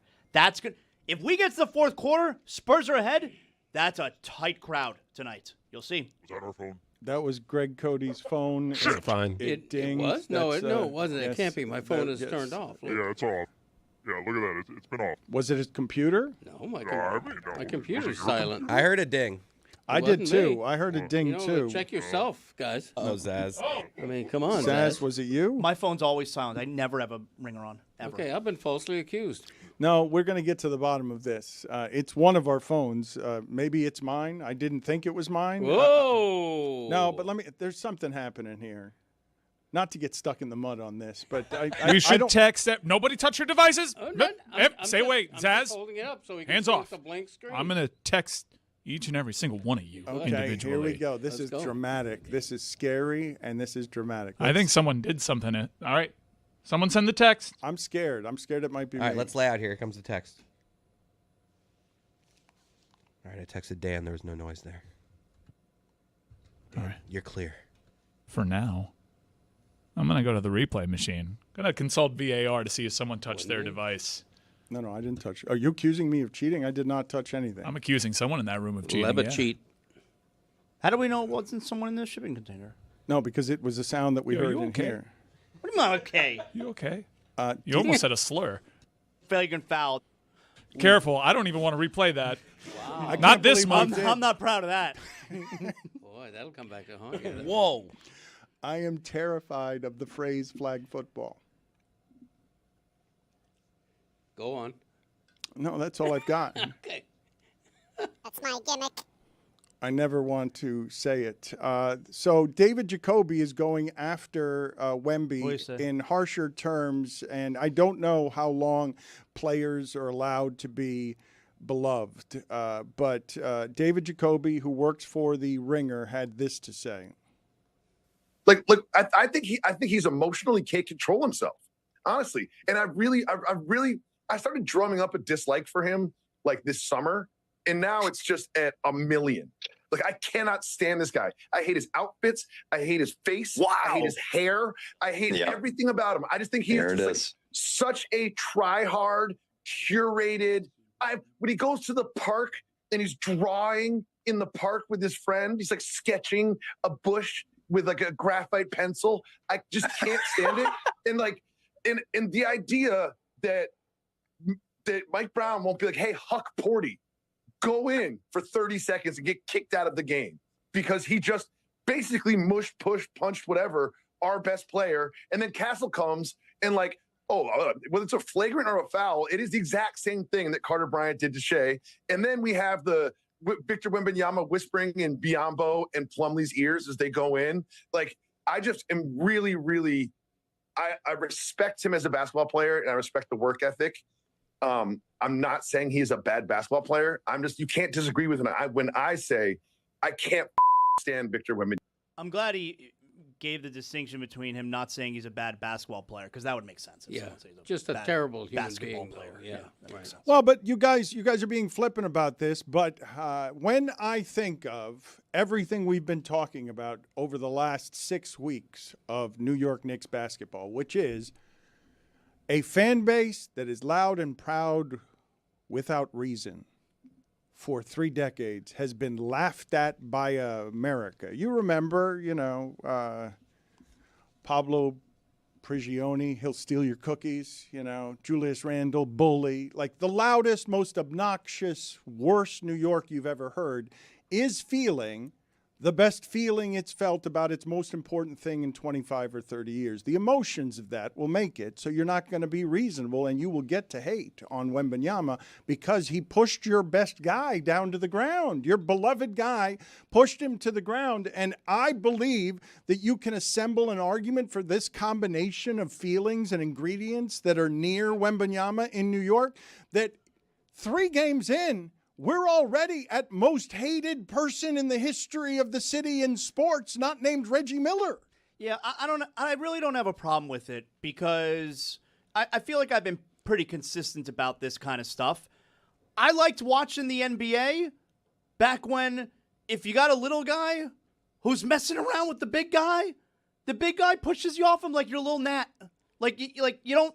Brunson has no reason to be mixing it up with the 7'5" guy, and the 7'5" guy, let him know about it. Yeah, well, when you watch the replay on that, it could have been a little bit of a flop by Brunson as well. I don't think it was an entirely. I don't know what you guys are doing play. here. A flop. Okay, it's No, a flop bit of a instead flop. of a little bit vagrant of a flop. one. He's just thrown A to the little bit of a flop, in my opinion. Come on, but maybe, but I want to say this: the New York tabloids, the Post and the Daily News, have a rich, consistent history of this, of villainizing an opponent as an excuse after their home team has Greg, just there was lost. no flop in that. I can't believe that yours, Greg. A bit of a flop. Greg, let's keep playing that. Just put it in the corner and keep playing that. That is, you cannot say, Greg Cody, that this is a flop. He pushed him by the back of his head, forehead first, to the floor. Like, that's not.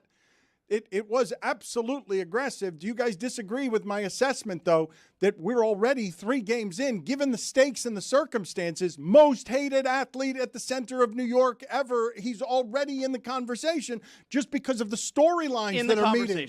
Yes. That the storylines that are meeting. I don't know what you guys think are like. You guys made a big deal. We made a big deal out of Trae Young. That was in the 2nd round. That's him going into the Garden and like bowing. That's him playing villain role. This is the biggest star in the league, and he doesn't do villain. He hasn't gotten any villain. He's getting the biggest hate he's ever gotten right now. He doesn't seem bothered by it, though. Like, okay, he doesn't do villain, but he was asked about it the other day, and he said, I don't think I am as hated as Trae Young. Like, he is not bothered by any of this stuff, and I think we're going to see that tonight because they're going to be nasty to him this evening in the arena, and I don't think he's going to be bothered. But Wemby doesn't mind a little bit of a villain. He had it with that high elbow, right? So it was actually a low elbow for him. You're right. It would have been a high elbow for anybody. Every Anybody elbow else is high for Wemby. Right. It was a low elbow. But, he doesn't mind that. It's good for the NBA. Look, they reviewed the foul. They didn't think it was a flagrant. I'm fine with that. When you review that foul and you don't call it a flagrant, it means they, like me, see a little bit of a flop. No, that's not what it means. It means Wemby's a star and they would never do anything to harm and Brunson's not a star. I'll tell you who flopped, Dave Hyde. You see Stephon Marbury put a hit out on Wembanyama for tonight? These things are escalating. What is the do we have this video? Let's look at the video of Marbury. Guys, we're 3 games in on this, and they're riding in the street, and Marbury is putting hit out. Let me give y'all some food for thought. Okay? I'll tell you something about Wemby. Wemby is an international player. Okay, they play dirty overseas, just so you know. We're not used to playing dirty in America the way how Wemby just now threw Jalen Brunson. Now, if I'm watching film and I see Wemby throw somebody on my team, if he throws somebody like that, the next game, I'm gonna pop him in his rib cage so hard with my elbow that he's gonna fall and drop to the ground, and he's gonna wish he never put his hands on me. Okay, so next game, I guarantee you, after y'all watch that film what he did to Jalen Brunson, you better know that whenever he get on the basketball court, you better make sure you better put that knife in his neck. All right? That's where it's at. That's where it's at. You see what he did when he came in? He said he was going to come in, he was going to win game 2. He did exactly what he was supposed to do. All right? So make sure y'all take note, and next game you make sure you bring that same energy, all right? Ridiculous teeth. Yeah. It's just insane. The tattoo must have hurt, right? Yeah. I mean, it looks like Matt Dillon in Something About Mary. He's got that nice Uber, though, with the curtains covering the window. He looks like The Mask. I think Marbury's going to run on the court tonight and do it himself. Yeah, he will. Knife in the neck seems a little extreme. I Well, don't know. Maybe let's a little extreme. Yes, it is amusing on a couple of different fronts. One of them being how high Marbury would have to jump to put a knife in the neck of Wembanyama, and the other thing is the general absurdity of Marbury wasn't that team's tough guy. And when I say that team, any team he's been on, including the ones in China that they built statues. He's never been the tough guy. It's weird to hear these old Knicks. I imagine this is how the old Hurricanes sound when they talk about swagger and nonsense. Whatever New York thinks it was at basketball 30 years ago, Zaz, that's sitting courtside everywhere except for Oakley, where they're surrounded by a bunch of old dudes who want to get back to Larry Johnson basketball, John Starks basketball. When we're talking about Knicks basketball, okay, I saw this happen here with Kevin O'Connor, where he got a bunch of people in Miami mad because he's saying that Giannis wouldn't want to come to Miami because it's not a historic franchise. The Knicks are a historic franchise. The Celtics are a historic franchise, but the Miami Heat are not a historic franchise. The only history that the Knicks have in this lifetime over, I'm looking at about 4 generations, 3 generations, like after the 70s, is we play tough guy basketball. We're the team that's tougher than everybody. Pat Riley finds people if they help opponents up on the court. You don't know if Larry Johnson and Alonzo Mourning are going to fight so much that Jeff Van Gundy's going to be hanging from somebody's calf. Anthony Mason is going to scare you. Charles Oakley is going to scare you. They're bad men. They fancy themselves as super physical and rugged and from another time. They're dinosaurs in some way. That's not how the Knicks play basketball. And here's Stephon Marbury, who's not the toughest of them, saying, hey, you've got to retaliate for that. And not in today's NBA, you better not. Not in the finals. No. You can't do it in the finals. You just can't. Send out a bench guy. Yeah, like Jordan Clarkson, he's expendable, right? Like it'll feel real because he'll play some minutes here and there, or even Alvarado, right? Alvarado got more play last time. Let him go in there and rough goon? it up. Alvarado can't be the goon. Don't do that to our people. Thank you at least for saying our We people. have very few in the NBA. You can't send out Alvarado as a goon. We got enough trouble in this country. Didn't he square up against was it Thomas Bryant with the Heat? Didn't he square up against Thomas Bryant? I'll find out. Jose Thomas Alvarado? Bryant's so nice. Who is their tough guy? Who do you want tough guy from on the Knicks? Are we really doing this? Mitchell Robinson. But we're with the broken hand. We're responding to Marbury. I know, but what's Marbury doing? That's irresponsible, and we were irresponsible for airing it. Probably go with Tyler Kolek. It's a good one. Tell me the last time you guys think that somebody was walking into the storyline in New York that had this kind of stakes on it as the enemy. Because when you do the narrative building that this sport is built on, and you do face the league stuff, and I want the league taken from Steph and LeBron, the way you do it is in Madison Square Garden during the finals. There's no finer way to do it than to be the villain, go in there and win the game at the end, and it's silent there. How mad are those people going to be tonight? They spent all that money and they don't win a home game? Crazy. The last time we saw something like this was Halliburton, and previous to that, Trae Young, and those two guys in particular relished it. I'm not sure Wemby is like that. Reggie Miller is eternal and more highly regarded than he would otherwise be because he did it with stakes smaller than these in that building. Yeah, like He's not there yet. Depending on what happens tonight, he could catapult ahead of all of those guys. And the best stuff in sports and this sport, where LeBron goes from famous to infamous to famous, is keep building the currency of power, because you're not popular and it's applause all the time. You have up and down, up and down, up and down. You have some controversies. You have stuff that doesn't stain your name too much, but stuff on the court, elbows. How much does Wemby want it? People talking for days about how much he cares because he's willing to throw Brunson to the ground. This story's not yet halfway over, potentially, and already it's escalated with the Flames to just about the highest place. It's like it's where you want the heat on these things. Yeah, and the contrast is optimum. 7'4" against 6'1". I mean, that alone, the physical contrast alone, magnifies this whole thing, which is great. Be good. I found the guy, Jeremy Sohan.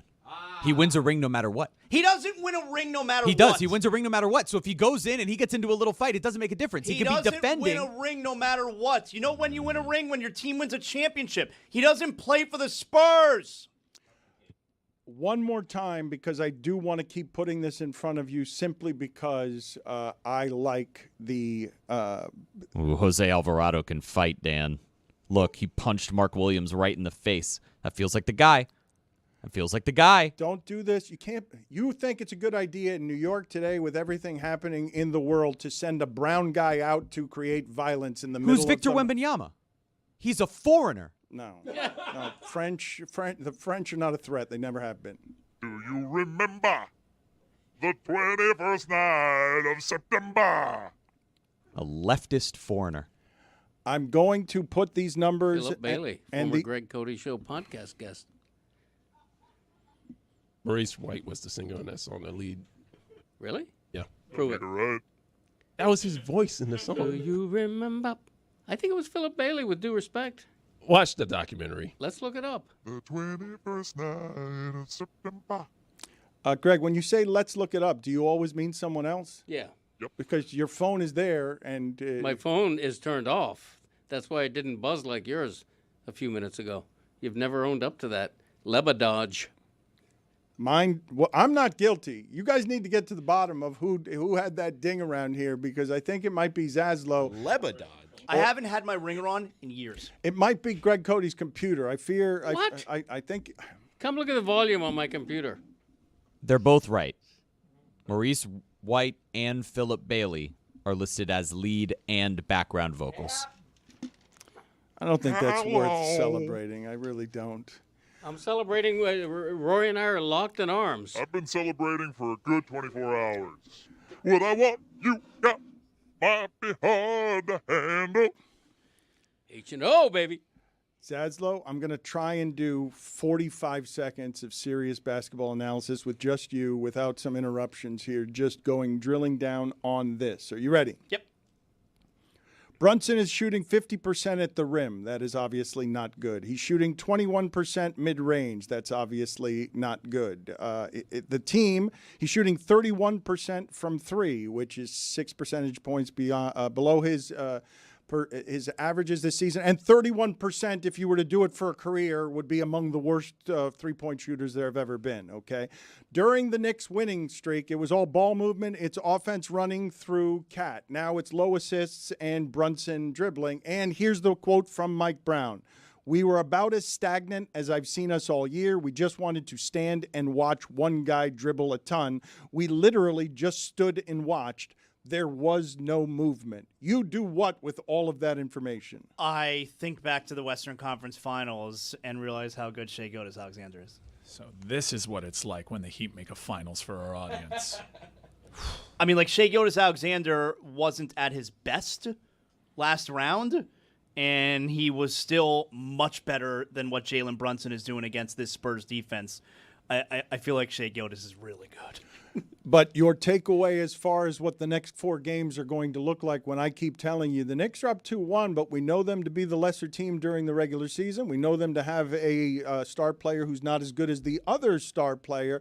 We know that history shows the little guy doesn't win. What do you make of the fact that they're getting the Knicks to play exactly the basketball that the Spurs wish for them to play, with the idea that over 7 games we'll grind that down because they'll never get one of their 130 or 140 40 games that they were winning the whole second half of the season with. I think there's a better win tonight because there's a huge difference going back to San Antonio for Game 5 tied at 2 when it's San Antonio who won the previous 2 games going into Game 5. Like, again, I've been wrong about everything this series, but I feel like going into tonight, San Antonio's got to be so confident. I really do. But you have to run it through Cat, do you not? Like, yeah, that's the adjustment. It has to be.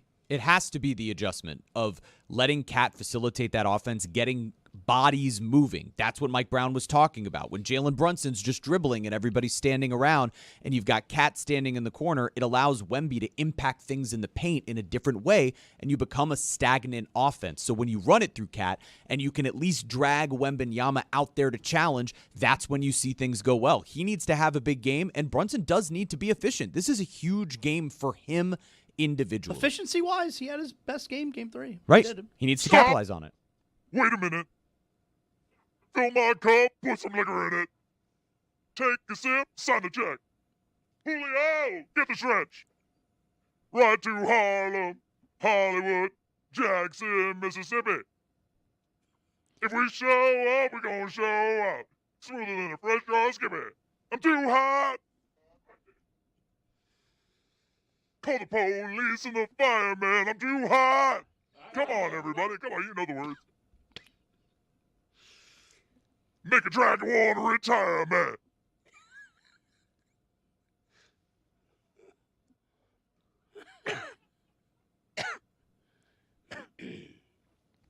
Girls hit your hallelujah.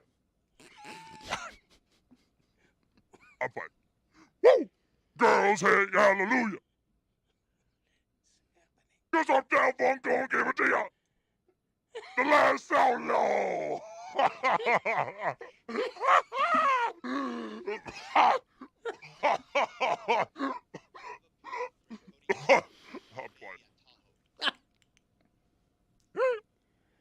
Greg Cody just whimpered around his inner monologue through coughs, giggles, laughter, and a little bit of tears in his eyes. What is happening? Which I imagine first-time viewers of this show are also thinking about. Zaz, what are you pointing to on the screen here? Okay, I especially love First Take on ESPN on Wednesdays because Christopher Mad Dog Russo, the greatest of all time, is on Wednesdays. What a top 5. Showing love. What a top 5 he just put together. Villains in Madison Square Garden history. Coming in at numbers 4 and 5 all time. Tim Hardaway and P.J. Brown. That is incredible. I mean, the P.J. Brown didn't even happen at MSG. It happened at Miami Arena. P.J. was suspended for the next game. That was in MSG, which, you know, the Heat won. Alonzo Mourning three-pointer. Jeremy, you don't even know what I'm talking about. You weren't even born. But Tim Hardaway, number 4. P.J. Brown, number 5. What a great job that is by Dog there. I wouldn't put anybody above Reggie Miller. I didn't feel like Michael Jordan. He's got Michael Jordan above him. Yeah, but I didn't think that Michael Jordan was more of a villain. He wasn't hated, and he took more important things from the Knicks. Double nickel. But he was he beat the respect out of them. Like, it wasn't. When we're talking about whatever sports hatred is, do you guys think about what it is, the energy of tonight, what Wembanyama is walking into? Do any of you consider, like, wherever it is, the bravery of athletes are always risking embarrassment because they're in front of everybody competing? I think envy is the first building block of hatred, you know, and I think that's why Michael Jordan was number 1 on that list, and I think that's why Wemby is number 1 right now in Knicks fans' hatred, is because they envy him. They wish they had him. But Reggie Miller did stuff to instigate. Michael Jordan was just great. That's not the same thing. It isn't. Like, Wemby's not just being great in this series, important or famous. He's also doing things that are physical because this is going to escalate on wherever it is people compete physically. Bad list from Doggy. It's like Trae Young not being on it. They never said bleep P.J. Brown. They still chant bleep Trae Young. I'm shocked by P.J. Brown being on the list. I like it. During this Hawks-Knicks series, they were still chanting bleep Trae Young. I would have expected Alonzo Mourning ahead of P.J. Brown. Yeah, but when you say P.J. Brown, though, just look. I don't think it's going to escalate to this, but we already did see video outside of Madison Square Garden that felt kind of rioty, okay? P.J. Brown comes from another time when all of these dudes were fist fighting on the court in a way we haven't seen in a really long time. Like just fist fighting on the court, throwing a player into the stands. P.J. Brown absolutely went into Madison Square Garden. He did the same thing. P.J. Brown doing that to Charlie Ward is lesser players doing what Wembanyama and Brunson just did. You're changing sort of the value and the currency, allowing for how much less physical the game is now. But that's the equivalent of what just happened. Seeing Brunson push down the face to the court like a child, their beloved player feels the same way as 6'11" P.J. Brown throwing little Heisman Trophy winner Charlie Ward, tough and gritty, into the crowd. All right, Charlie Ward deserved it, all right? He was trying to take out P.J.'s knees on the free throw line, and that's why P.J. threw him into the crowd, deservedly so. But I guess I'm drawing the distinction that it happened at Miami Arena, and P.J. was suspended for the rest of the series. So they didn't even get to, boo him that year at Madison Square Garden. But nonetheless, I respect it. I like it that he's there. I just would have figured Alonzo Mourning would have been ahead of P.J. Brown because he played in that next game, and he hit the huge three-pointer, and then he told the Madison Square Garden crowd to go F themselves.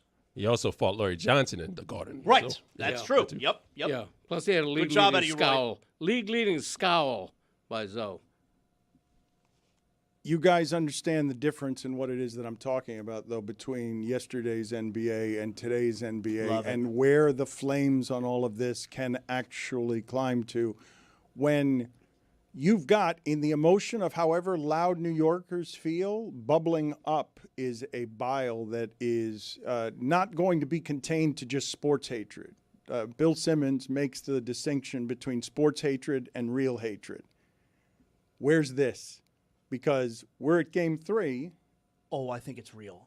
Because Wembanyama is going to be the one, if it happens, to take away the happy that they felt was so close that most of them have never experienced in their life. So whether it's sports or whatever else is happening in our life, if there is a person that is taking away our happiness that we've never felt before, that's real hate. I don't disagree, particularly because they feel like their joy is being stolen by Wemby. You know, with that flagrant foul that wasn't called. Wemby is cheating. Okay, he's a wanted man. Dirty he's player. Enemy number one. He's all that stuff. And so I think the hatred's real right now. You know, and it starts with the fandom, and they're assaulting Spurs fans and ripping Spurs jerseys off. It's very human real. beings. What are we doing? It's very real. I'm a cowboy. On a steel horse I ride. I want it. Want it, dead or alive. Last outlaw.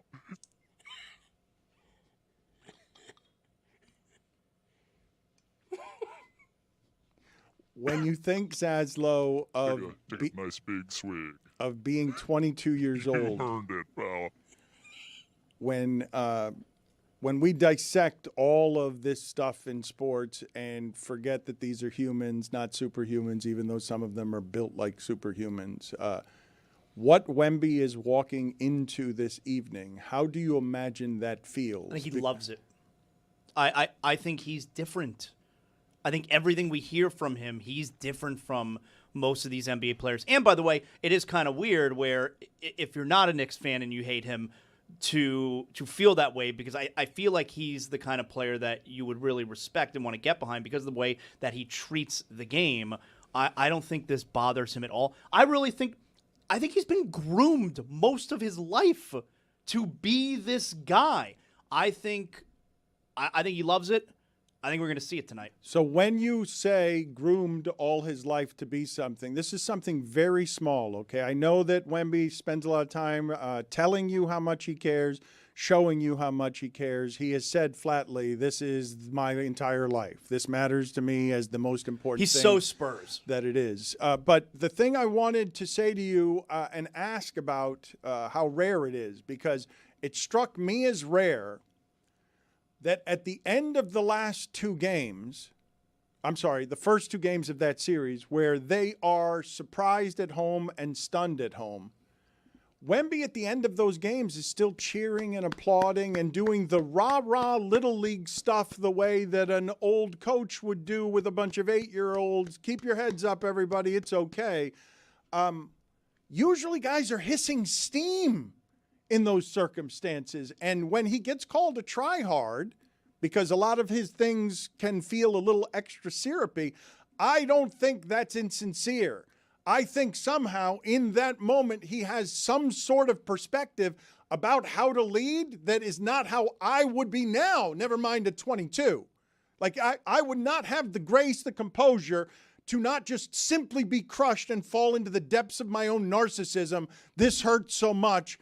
I feel so bad. I wouldn't know how to lead in that moment. Even now, 36 years older than him, I don't understand that level of composure. Do you think it's common? Do you think but do you think that thing I'm talking about is something, do you know a lot of other guys that you can name that would suffer a crushing loss and then would just sort of, and he's doing it in front of everybody. So if you want to say he's a try-hard or public relations guy or Alex Rodriguez, you can accuse him of that. But I just don't think someone has the focus to be so calculated about marketing that they would suffer that kind of shame. The Little League theory. And then react by, hey, keep your head up, guys. It's going to be okay. I think there's a real maturity level to him for his age. I'm impressed by it. I think there's a moderation to his personality, but I also think there's a ferocity that's going to allow him to use the hatred he hears and feels in the arena as more fuel. I just think it's going to be a lovely situation for him walking into that cauldron tonight.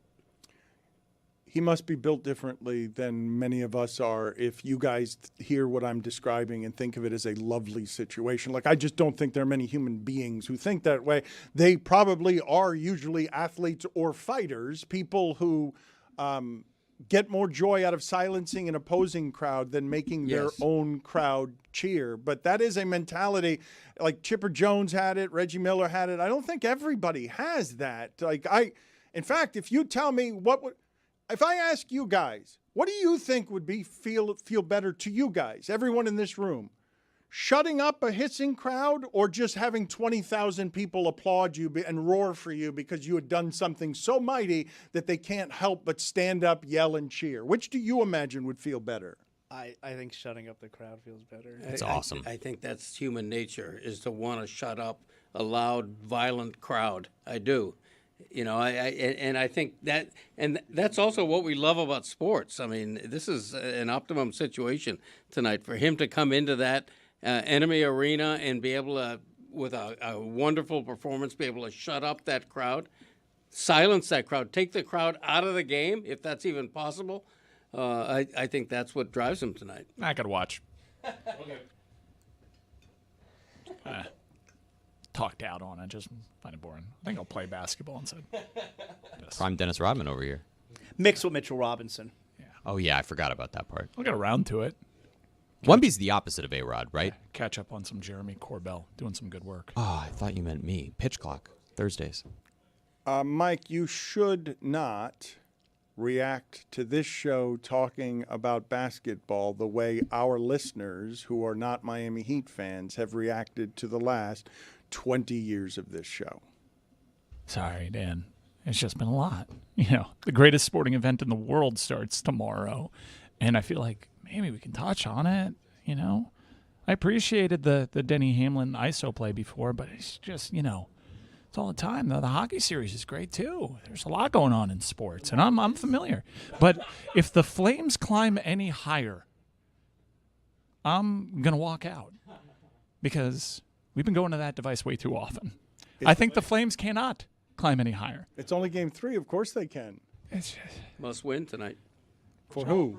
For who? For both teams. I'm telling you, it feels like it for both. Winner it's the takes rare. all. I'm trying to tell you, I invented that take. Winner takes all. You know, The Whale winner Fall was a tonight novel? Wins the series. What's that? Whale Fall was a novel. What? Yeah, they wrote it. It was a book first. Wow, who wrote it? So I thought he was going to save his kid, and that'd be something, a tatted up Josh Brolin, like trying to slay Moby Dick. But no, apparently, this is a spoiler, but it's a key plot point in the book. The dad died. Brolin's dead. What? The kid goes into the water to retrieve the body, and then he gets swallowed by the whale. What? Spoiler alert.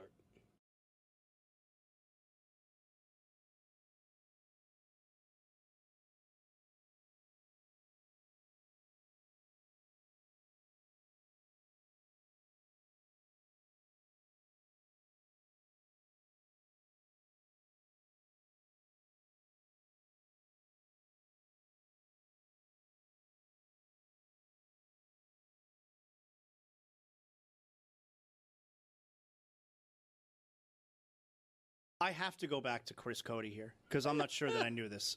I have to go back. So you're married to an identical twin. That's right. Okay, I have questions. Go on. First, not too many questions. Well, I know your father's sitting right next to me. It's a little weird. Okay, so first question. No wonder they're into swinging at that house. Were you always able to tell them apart? Not at the beginning when we were just dating. Her sister has like a beauty mark on her face, so I was like, mine's the one without that. Okay. My next question is, a lot of times, your wife or your girlfriend will be like, you think my sister's attractive, don't you? You clearly think her sister's attractive. That's right. Undeniable. If you think your wife's hot, you think her sister is hot. My sister-in-law's hot. That's There, I crazy. said it. Right? I've never said that to her before. No, you got to say that, though. Well, you must think she's hot. But Zaz, here's the deal. Everyone with a hot sister-in-law thinks their sister-in-law is hot. He's the only one who's allowed to say it out loud. That's the difference. That's true. That's true. Not like the rest of us are like, oh, my sister-in-law is terrible. Like, if you got a hot one, you're like, oh, my God, she's hot, but you just can't say it out loud. Yeah. And are they actually different? They're very similar in a lot of ways. So how'd you choose? The other one was taken. Papa Cody, wait a second now. You experienced this. I mean, do you find one more charming than the other? At the very beginning, I, too, had difficulty telling them apart. But do you like, now that you've gotten to know, presumably both of them pretty well, do you think that your boy made the right choice between the two? I have to say that. I mean, of course he did. Oh, my goodness. Of course he did. Now. I love my daughter-in-law, but they're eerily alike. Now. Not just physically. What I'm about to admit now is a little embarrassing. Go on. There are times, in marriage, you're going through, We know. you're like, we know. it's just, this is I don't like where this is headed. I don't either. I do. Where sometimes you just like, if you're trying to keep things fresh, you just imagine it's the other person. Oh, no. That's an unbelievable admission. That What's the matter with you, man? I didn't hear Suey. Hey, guys in the room outside, mark that down. For Suey the record, revelation. did everybody see as one of society's great empaths? Did you see me try to get in the way? Did you see me try to dive in front of that? He refused. Yeah. He went. He plowed straight ahead. You guys never struggle, huh?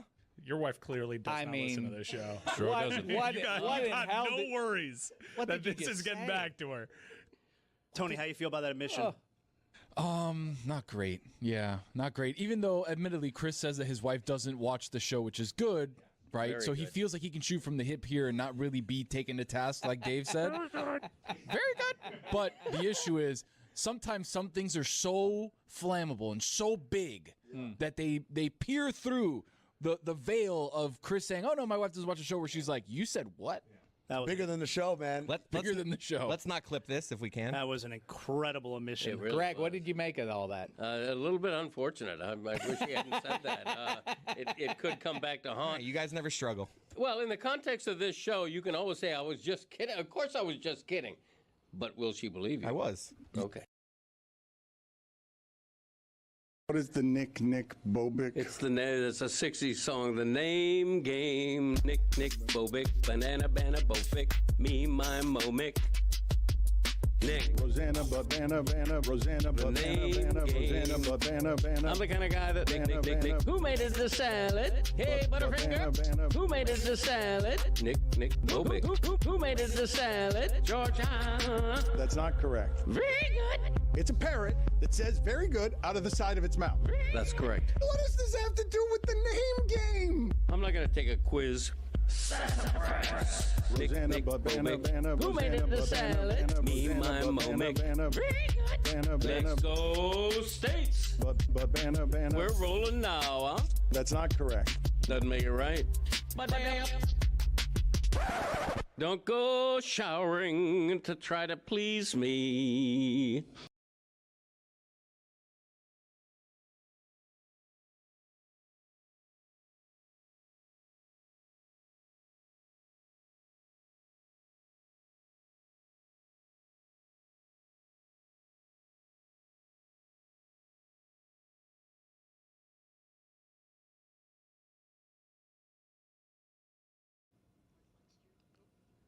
Jessica's going to be here in a little while, and I've rarely seen Zaz as angry as he was during the break, where he's like, where the bleep is Tony? Like, I wanted to talk Wembanyama with Tony. Mike's telling me I'm not doing a good show, and we got to do other topics.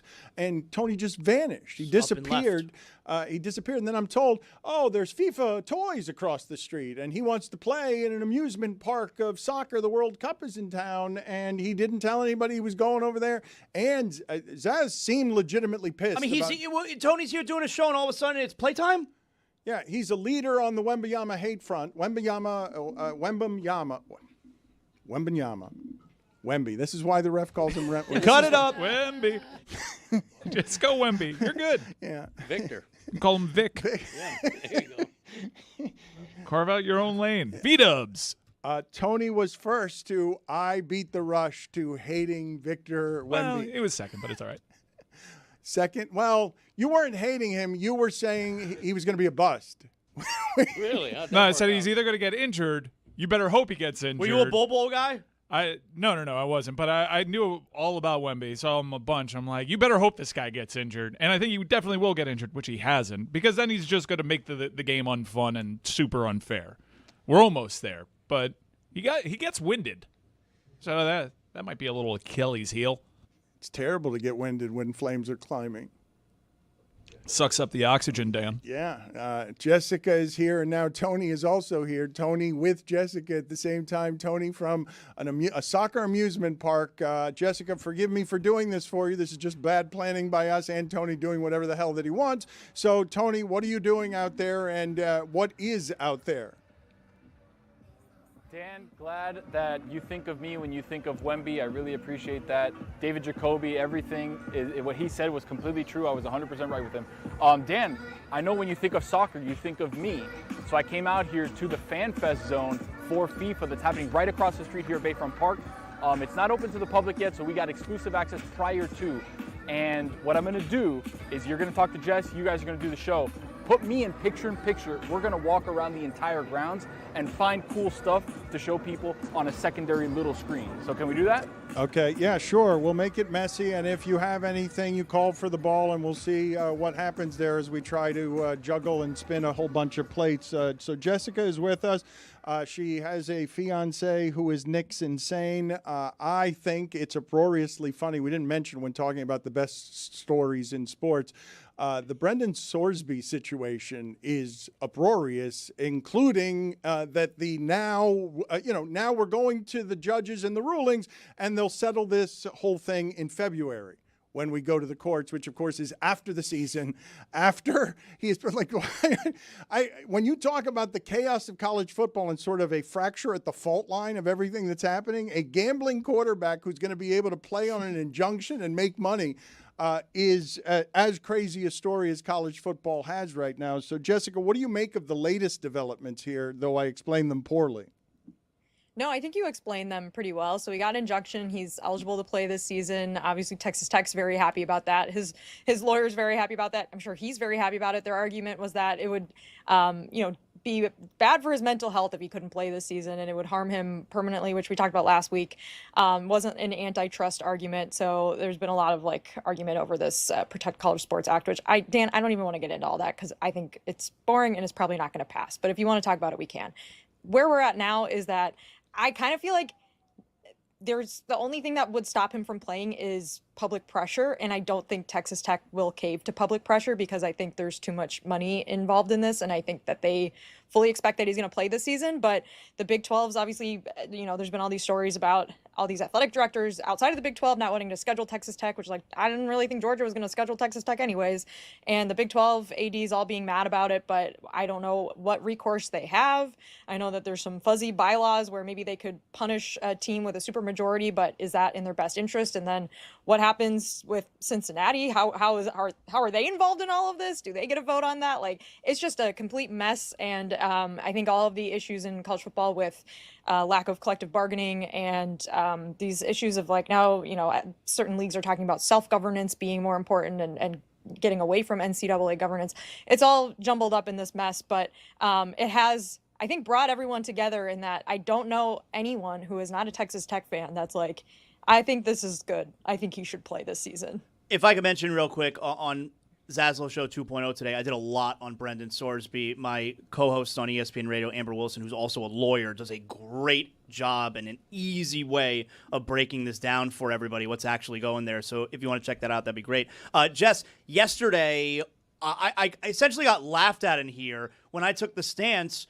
Why doesn't some higher up at Texas Tech, university president, someone there, involved with the school say, we don't want to be represented this way and we're not going to allow him to play? Can you think of someone who is high up at Texas Tech who would be a name that we're all familiar with, that would have a say in this, that would choose to have that be their opinion on it? Because I can think of one person very closely associated with Texas Tech who's already made a statement and has said this is a broken system. Which, yeah, it is a broken system, but it is also, this is kind of separate from how broken the system is. This is something that should be enforceable in spite of the system being broken. I honestly, it's obviously not. Jessica, I honestly am having trouble coming up with a hypothetical that I could produce out of fiction to put at the center of the problems that this sport is having. Then you have a almost universal consensus in sports where everyone argues about everything, that it's wrong for this quarterback to be playing, but because money rules, he's going to play. I can't come up with some sort of fictional example for you where someone gets to play where everybody in the world thinks that person shouldn't play and he still or she still plays. Yeah, and to talk about like the mental health element of it, because like, again, this was not him saying that like, I won't be able to make this money if I don't play this year. It was like, hey, I have a mental health condition that compelled me to bet. And so if I can't play, that this is going to impact me negatively. It's really kind of wacky, Dan. And yeah, it's hard to think of another comparison to what's happened here at all, which is why it feels like this sort of like universal coming together moment. I talked about this on my podcast this week too with Gojo, the Echoes, wherever you should podcast. It feels like maybe this is a good PR win for the NCAA because they can just point to an echo chamber. Point to this as like, look, we need this legislation passed, or we need help to enforce our rules, and look at how ridiculous this has gotten, and like this shouldn't happen. But I really, at the end of the day, we all, even though the NCAA is right in this case that you shouldn't be able to play, it is the NCAA's fault that all of this has happened over the last however many decades you want to blame the NCAA for stuff, all of them, I guess. So it just, we're all just gonna have to live in a world where, and again, unless they cave to public pressure, I don't know if they will. We will watch him play. And to my point about mental health, it is going to be detrimental for his mental health to play this season, because now this is the face of a broken system to everyone. Like Brendan Sorsby was not a household name last season, Dan, and now everyone's going to be rooting against this kid. It's going to be ugly, I think. It already would have been because of transferring inside your own conference among like Big 12 fans. But like I do, like the human part of me, even though obviously I think he made a mistake and he should feel some consequences for it, I do feel bad for him now because he's going to be the face of what a disaster the NCAA system is. Can I run through with you guys, though, where it is a long time ago that the NFL had a conundrum in that, well, how do we be moral about our punishments when Ray Rice punches someone in an elevator? What do we do here? Well, he can't play, says the public and peer pressure. He can't play for a team, right? You can't have that video out there and he gets to play, and then you get arguments on both sides. This one has no arguments. Right. Like, there's no arguments on both sides, and there was video that should have led to nobody having any arguments about that. But I thought we all agreed on gambling. I thought that was a consensus, and the opinion of everyone seems to suggest that it is. That can't play. It's not allowed to play. I mean, it's a fair point by you that we seem to draw the line at something that directly affects the competitiveness of the game on the field and not something that is a crime and morally abhorrent. Although there may be subsequent criminal charges here. That part is still sort of out in the air somewhere. We don't exactly know if there will be, but yeah, it does seem to be, I guess for better, or I would say for worse, that does seem to be where the line is, Dan, that you can't be watching a football game and think, do the players in this game have any sort of wager on the line of how this thing can go, because that does sort of defeat the entire purpose of the game and the suspension of belief that like this is a real thing that's happening.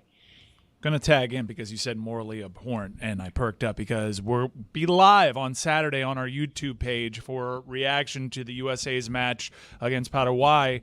Nate Bukaty will be joining me there, but obviously a lot leaves soccer fans pretty conflicted here. That's why the show is called Morally Abhorrent. But there is one good story out there, Jess, and I'm super pumped to talk to you about Freddie L.A. Yeah, Dan, I don't know if you've seen this guy. He's a German guy. He's been traveling around the Southeast for the World Cup, going to all of the most American places and reacting to them on his Twitter account. He went to a Buc-ee's. He went to a Waffle House. Side note, Dan, I was talking to Chris Cody about this over text. Have you ever been to a Buc-ee's? No. Okay, yeah, we were both right about that one then. He's just been going to lots of places across the United States and like reacting to them. And it is pretty fun to see our broken country through the eyes of someone who's never been here before, experiencing things for the first time, and just what wonder and awe I would feel. I mean, I guess I can sort of remember the first time I went to a Buc-ee's. It was a pretty remarkable experience, and I'm happy that this guy is getting to experience this now for the first time. And in a super American moment, he casually stumbled upon a Confederate monument. That was fun too. I'm waiting for him to get milkshake ducked. I don't know about you, Mike, but it's too feel good. Like there's gotta be something here. I went on his account. I was like, are we even sure this guy's German? Because this would be a great bit if he was just like some guy from Alabama and was pretending he was German. Jess, I started having the conversation before the show. I'm like, wait a second, is this guy a MAGA psyop? Right. Look how great America is. This is awesome. What are you guys talking about? The World Cup's gonna be great. So we had to do a deep dive and saw him at other European soccer competitions to make sure that this wasn't like some fake internet thing. But yeah, he went to Jordan Harris Stadium to watch an international friendly, and he's like, why the hell is an eagle flying? This is amazing.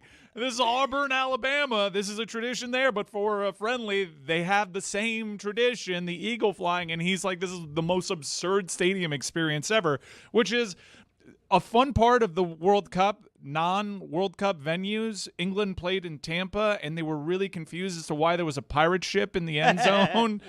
And the Americans that were there supporting England started the wave, and the English people were like, no. Good, They we got to literally stop that. waved their finger and said, no, we're not doing that. Good. Why are people so anti-wave? Like, I feel like I'm anti-wave. This happened when I became an adult. When I was little, no one argued about the wave. I grew up, more and more people came out against the wave. I am pretty indifferent on the wave, but why is there so much hate? Well, I'm not anti-wave. I'm anti-wave during certain situations. Lulls in the action, go get your wave on. Our team's on offense. What are you doing? You don't do the wave when your team's on offense. So I think there's some nuance to the wave game. We're just talking about football though, right? Because like in soccer, where are we against constant action? You know, or, you or can do any the other wave. sport, really. You can do the wave in soccer if you're up like multiple goals. I'm talking about life. There's no scenario in life where I'm doing the wave. Chris Cody loves the wave, says he's very good at the wave, can lead a wave, can support a wave, can punctuate a wave. I'll get the wave going. You've been one of the guys that gets the wave going? 1 foot on the chair. All right, here we go. In rhythm now. He's two, good at this. 3. See, this is what he does. Yeah. See, look at that. That's some expert wave giving. It usually takes 3 to 4 to get it going. The first 2, no one does. Yeah, that's true. I've seen it at Dan, baseball I have a games. question. I have never seen it at a baseball game. If you had to guess, like, if you could describe what you think the experience of going to Buc-ee's is, could you do that for us? I have no idea. What you guys were just showing me felt like a wonderful something between Cracker Barrel and what am I going to say? I don't even know. You know what about else. gas stations, right? Yeah, but I don't. What you guys were just showing me, and a Buffalo Wild Wings, but No, not even like close. some. So what? I don't. Not close. Isn't it like a Wawa? Like a Wawa, right?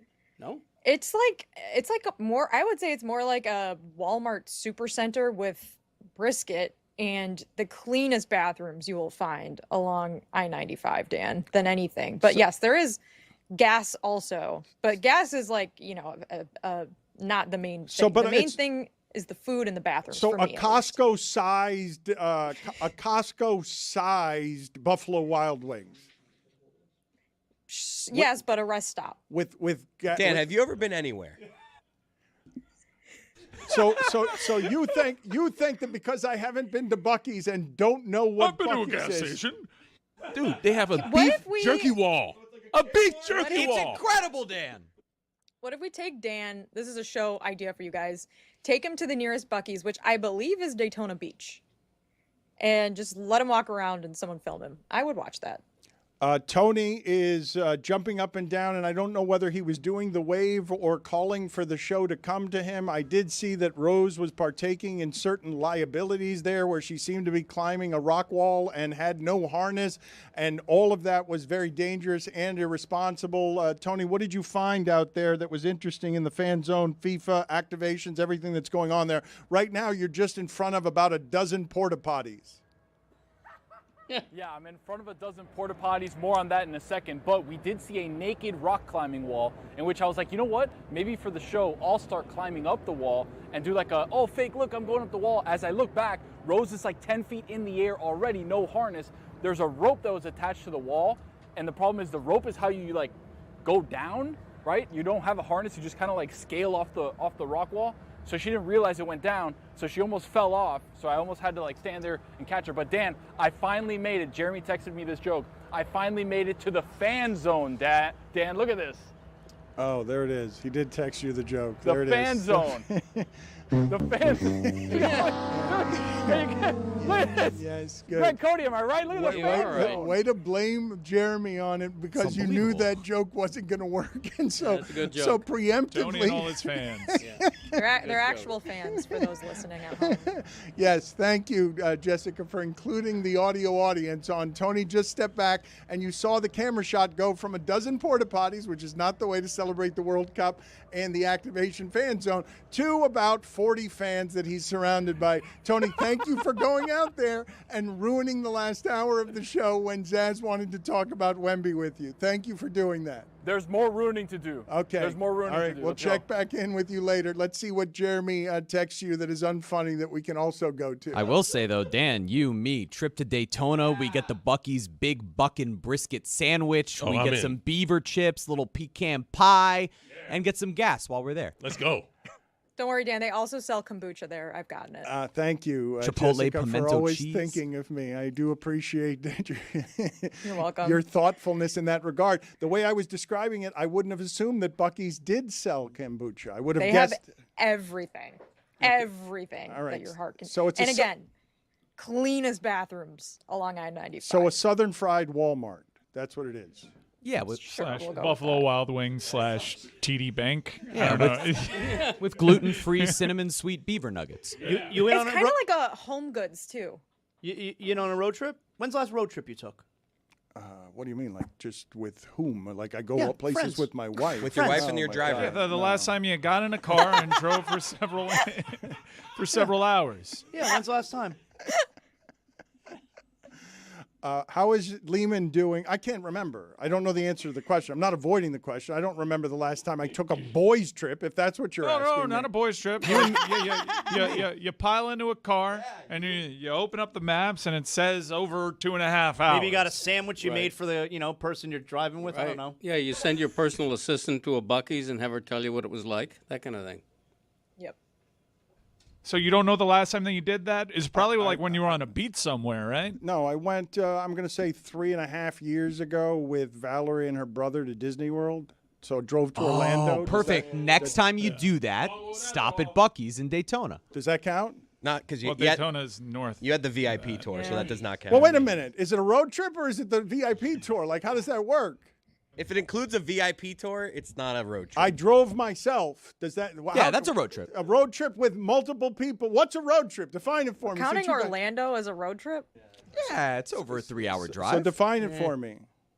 I mean, I guess State lines. I'm shocked How you many didn't fly miles? private. So you want me to drive from Miami out of Florida to drive that? That's what you're saying a road trip is? That's definitely a road When's trip. the last time any of you did that? That's a I've done it 14-hour drive. 1,000 times. I've driven to No, it's not. Alabama. It's a 7-hour drive to Savannah, first of all. Second Yeah, of all, Georgia. there's a Buc-ee's Georgia. in Brunswick, in Georgia, which is right along 95. So you could drive to that Buc-ee's and back, and I think it would count. How's Lehman doing tonight before the biggest game in the history of games? And how was he after the last one? Game in 20 years. And does he also hate Wemby? No, he does not hate Wemby. I don't hate Wemby. I still like Wemby. If they were playing anyone but the Knicks, I would be rooting very hard for Wemby. And he's doing better than I am. I'm so nervous, Dan, because to me, tonight feels like a must-win game for the Knicks. And I don't know if we can give it that label, but I'm going to give it that label. Because if this thing gets tied up at 2-2, the energy in the city, it already started to shift after Monday night because things got a little weird around MSG. And I feel like we might go fully on tilt if it goes to 2-2. Greg Cody said if the Spurs win tonight, the series is over. Yeah, the winner tonight wins the series unequivocally. That's a must-win game then. He said 100%. Yeah, it is 100%. Bank it. So whoever wins tonight, if the series still goes to Game 7, you wouldn't have to watch. Because I know. Yeah. Yeah. The winner I think he's tonight right about wins. that. Yes, thank you. How, Jessica? All aboard. How many people have to be involved for what took place outside of Madison Square Garden to be described accurately as a riot? I don't know. But I do know that people did burn sage outside of it the other day to like get the bad vibes off. So maybe that will help us. But you don't I have don't a know how number. you'd- You don't have a number for No. me, because that think did it feel riotous to you? Those Knicks fans fighting each other after the game and tearing the jersey off of a Spurs fan. How many people do I have to put in that fight for it to feel like a riot? I think a riot can be any number, Dan. Famously, the group Pussy Riot, it's like 10 people. So it's You not know a very about big that Pussy number. Riot? Thank you, for stuff, Jessica. Pop. Appreciate it. Appreciate the time. Thank you. A little mesquite peppered beef jerky, Dan. I know that you guys are making fun of me and my driver because we go everywhere together. I don't think many of you are routinely taking road trips, and I also think you move the goalposts on me throughout on what the definition of a road trip was. I would assume anyone listening to this would say that if you go with more than one person to someplace like Orlando that takes you 3.5 hours to get by car and you drive yourself, that qualifies as a road trip. You don't think I'm a road trip guy? I'm a huge road trip guy. I watch my football team play in a lot of college towns. A lot of college towns that don't have direct flights. Yeah, I road trip it all the time. I also have a kid, man. A road trip has a very specific definition. A road trip involves an overnight stay at a roadside motor court motel that has a shuffleboard court in the front. That's a road Motel? trip. Yes. A roadside motor court motel. Greg Cody, I will let you know, is a man of the people. His wife is more elite. She would never stay in a motel with a shuffleboard out front. But Greg Cody, as I said, doesn't mind a spring break type of motel that costs $49 a night that has some shuffleboard and has a dozen Miller Lights nearby. Damn right, you got that right. And a pool out front that has no water in it. / shower. A motel pool is something that it will not surprise you. Greg Cody, man of the people, doesn't mind a motel pool. I don't. But your wife would not be caught physically dead. No, she wouldn't. She'd be at the Four Seasons about 30 miles away. Doesn't do pools, really. It's a complexion thing. That kind of thing. I really don't think that Greg Cody's inner monologue needs to be talking about Arlene. I think that's a dangerous area. You've been playing with fire. The flames are climbing throughout the show today, and you've been playing. His son wrote it. You've been playing with Your fire. flame beat No, me. but see, you're no. But, have I been playing with fire? Yes. Have those flames been climbing higher and higher? Yes, I already made that joke. Higher. Doesn't make it right.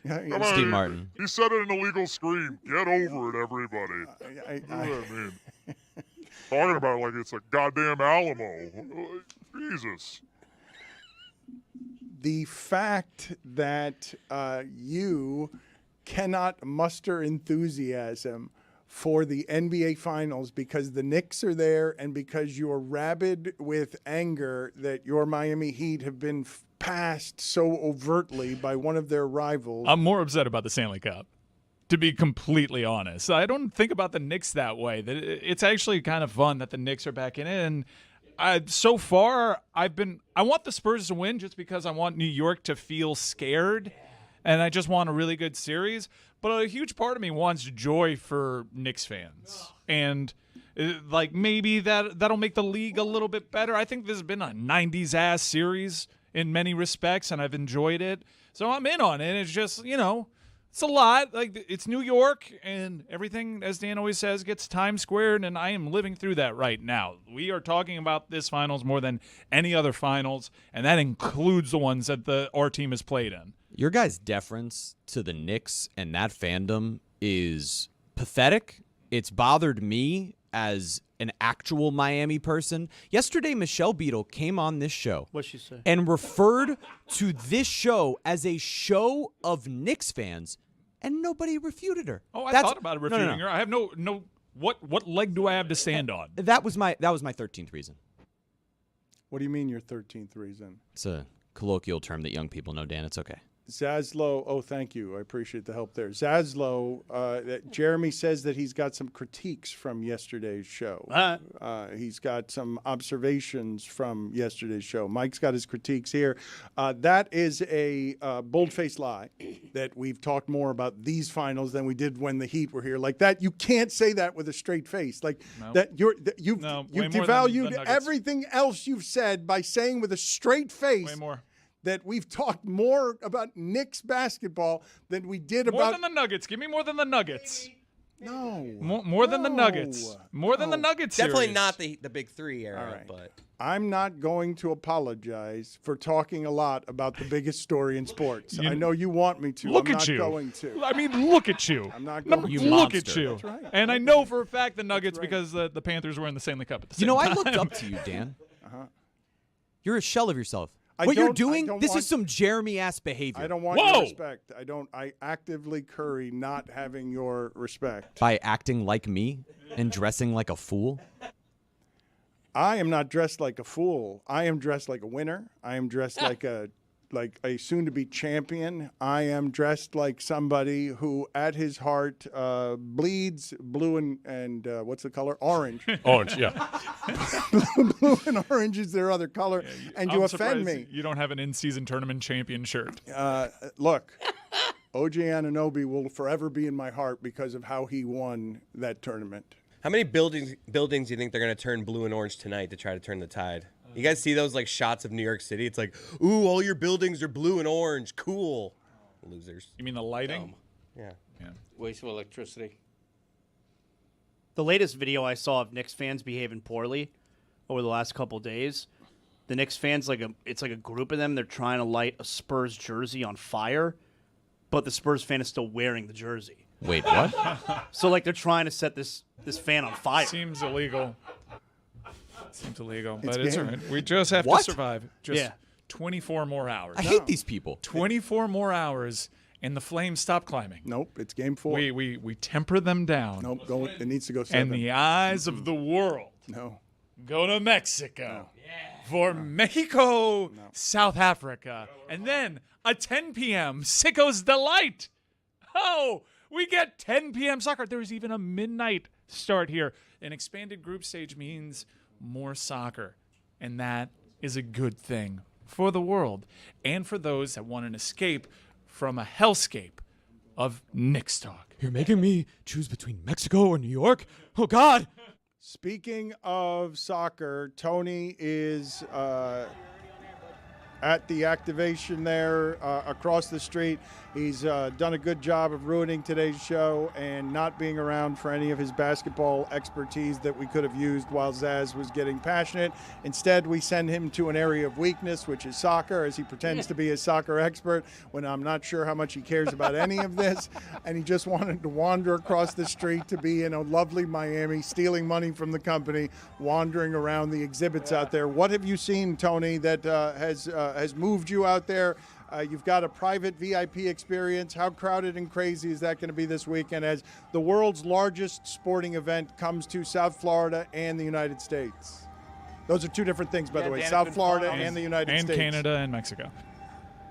Barely. We have our own country here in South Florida. Everybody else can do whatever they want. But again, what touched me the most is the fan zones, incredible stuff that they've brought up and put there together for fans. This is the only place really in FIFA in the world that you can have FIFA stuff, but then right over here we have the ocean, literally 35 feet away from where we're standing. Look at that, Dan. Look at the. Come on, Dan. You can't get that anywhere else, Dan. Look at that. Well, there Look at the are barge other taking oceans. some material over there. There are other oceans? Not here, buddy. This is the only ocean here. So I will say, Friday they have a kickoff party. Carlos Vives is going to be here doing a private concert for the kickoff, and then Saturday this all opens up and fans will be able to come out and hang out and do a bunch of stuff here. A lot of cool exhibits. Obviously the rock climbing. There's soccer. There's a whole bunch of different things that people can do. So concert tomorrow, and then the kickoff and open of everything on Saturday, Dan. So I'll probably be back for tomorrow, maybe. If that's Yeah, okay I with don't you. believe you, and I feel like you were running out of material when you threw it toward the barge. It was a big trash barge, and that was where you ran out of gas. Thank you, Tony. How sick of Appreciate that theme are you? Had that theme blasting in the background. Yeah, There's got to be an you had your earworm. move of like, I'm going to show you the ocean, and there's a trash barge, and then you petered out. All right, come back over here and hurry up and do your job better than that. I should have showed you. Hold on. I should have showed you the $1 million yacht, couple $1 million yacht on this that would have been side, better than a trash but then barge. The barge got yes. in the way. Yes. Yeah, the barge caught my eye though. You know, it's like a squirrel situation. It was moving, and then it was all of a sudden, oh, there's a barge. But I thought it was a boat. I got there it. being a barge. All right, don't want to talk to you anymore. There's a photo op. Yeah, got it. Postcard. Barge got Simpson. It. Yeah, got it. Barge Simpson. It had to be said. The last outlaw. Had to be said. Yeah, that's what I said.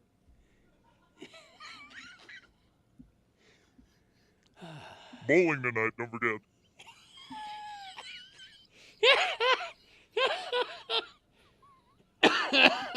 Rack 'em. Hamstring. That's a new one. That's not on your list. Rackham is not on your list anymore, and that's Jim Rome's, but he wants it. Rome says rack 'em?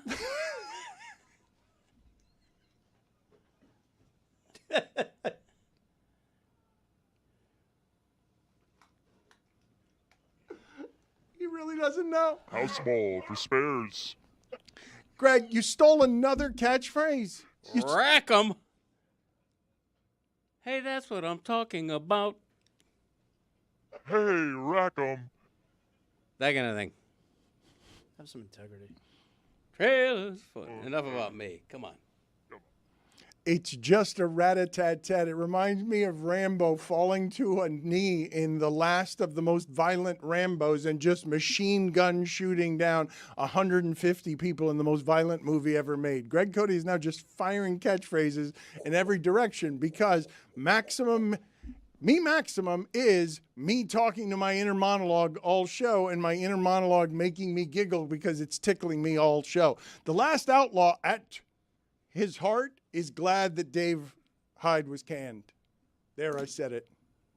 Speaking of cans, Miller Lite. That's coming tonight. We're going to get safe drunk. That's right.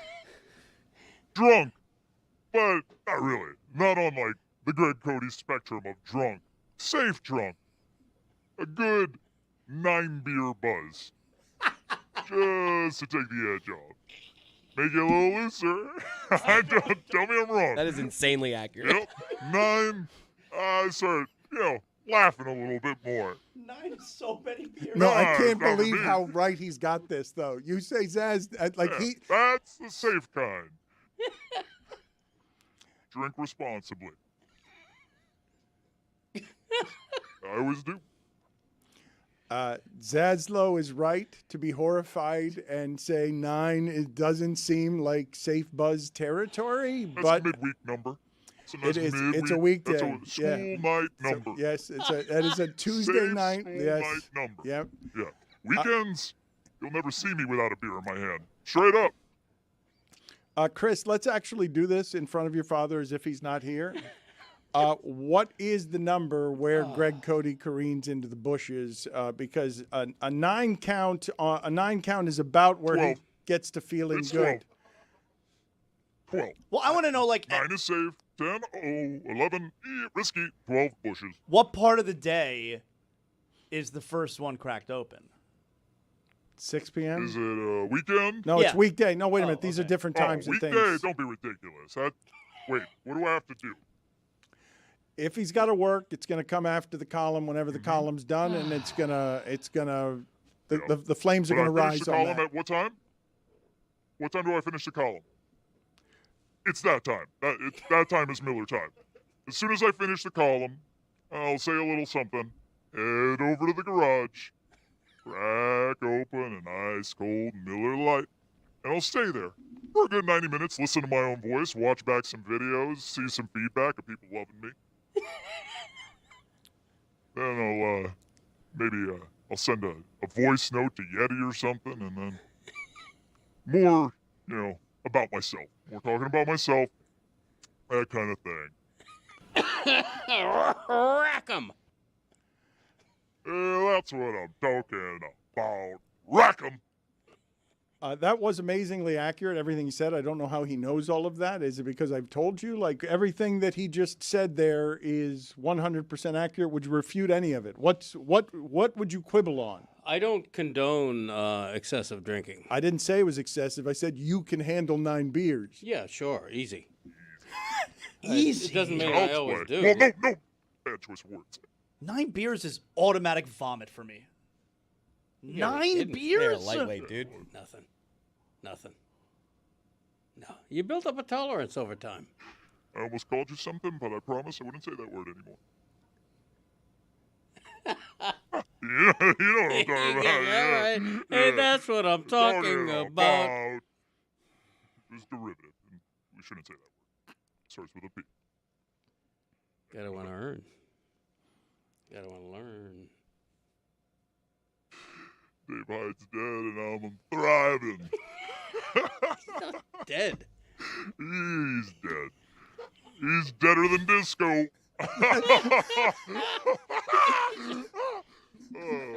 I thought you were going to say deader than those horses Clark Spencer Better killed. than the horses Clark Spencer murders after they lose races. That's what I'm talking about. The last outlaw.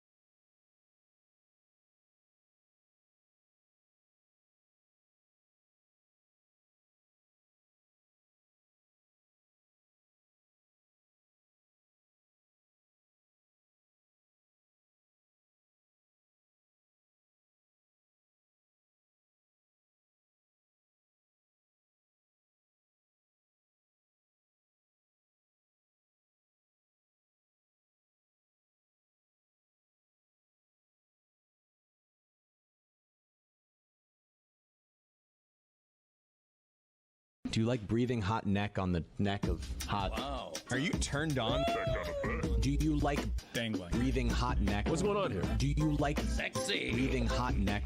You have been dry humped. many, many times. Intimate. You have been dry humped many, many times. A little pelvic thrust situation. I like that. Have you ever consoled a naked man before? What does it feel like to get dry humped? I saw pee-pee. I've never consoled a naked man. Breathing hot neck. I've never consoled a naked man. Many, many times. I saw pee-pee. People out there, stop sending me pictures of the hotel rooms with the chair, okay? Stop sending those to me. I like that. I like that. He was naked. Intimate. Dangling. I would hold that thing really tight. How would you do it? What's going on here? Do you like Sexy. breathing hot neck? That got a bet. Do you like breathing hot neck? I've been dry humps. You never know. I've been dry humps. Many, many times. I've never consoled a naked man. Have you ever consoled a naked man? I've never consoled a naked man. Many, many times. You never know. I like that. You know what I'm talking about? Chris Cody and Roy revealed this to me. And Roy, I don't know the context of what it is that you guys were talking about that revealed this about Chris Cody. Yeah, Chris asked me what the sound from the first down for the Dolphins games were. And I said It's just a noise I've made throughout my entire life. It's just like I just did it. Hoo-wah! Yeah. And to me, that's another Miami Dolphins first down. Well, let's find out. Hoo-wah! Let's find out if your dad knows, because he's not a real moviegoer. Instead of impersonating the sound, do you have the actual sound? Greg Cody, do you know who's making this sound? Hoo-ah! I do. Clark Gable. Come on. It's the famous actor. Rock Hudson. Oh, this is great. He doesn't know it. It's the No, it's the famous actor. And I got to pin his name down because I don't think You should be able to say this immediately. I don't think it's Robert De Niro. No. But I think it's in the neighborhood. In the neighborhood. Give me a second. Robert De Niro. Humphrey Al Pacino. Hey, there you go. If someone said that in his headphones, you're fired. Now, No, what movie? nobody said What that. movie? It's APEC. What movie? Streetcar Named Desire. You ain't you. No, you're not man enough to know the truth. Something like No. That's a few That's good the one I men, bought. and that's a few brutal. good men. Good answer. Good answer. And it's That not, is you're not brutal. man enough to know the truth. I You can't handle the truth. Don't know. That's Don't know? it's a different Damn it. movie. Seriously? Pacino was not Told me in you're it. not man enough to know the truth. That was originally a line. Nicholson ad-libbed. They Put kept it on the poll that at was Le Nicholson. Batard Show. Was Pacino in A Few Good Men? Was a blind Pacino? Okay, who did he say? Who That's said on a hoo-ah hot in tin what roof. movie? Let's keep going. Let's see how long it takes you to get. I play it again. I think did he win an Oscar? I think Yes. he won an Oscar Yes, he for won this. Best Actor. Yes. Bull Durham. No. Good answer. Good answer. Put it on the Raging poll. Bull. Raging Put it Bull. on the poll. Raging No. It's a bull movie. Just naming De Niro movies. Red Bull. I don't know. Put it on the poll. Was a blind Pacino in Bull Durham? Chicago Bull. And put it on the poll as well. Was a blind Pacino in Raging Bull? First of all, it's a really random thing to have stick in a Dolphins. I say it all the time. No, but it's been for 30 years. That movie's 30 years old. I don't want to tell him what the movie is. Keep guessing, Greg. Keep trying to guess what the Al Pacino movie. How many Oscars has Pacino won? Because he A Few Good Men. You already guessed that, and we already told you that it's not A Few Good Men. Okay. And you're not man enough to handle the truth. Right. Okay. Classic line.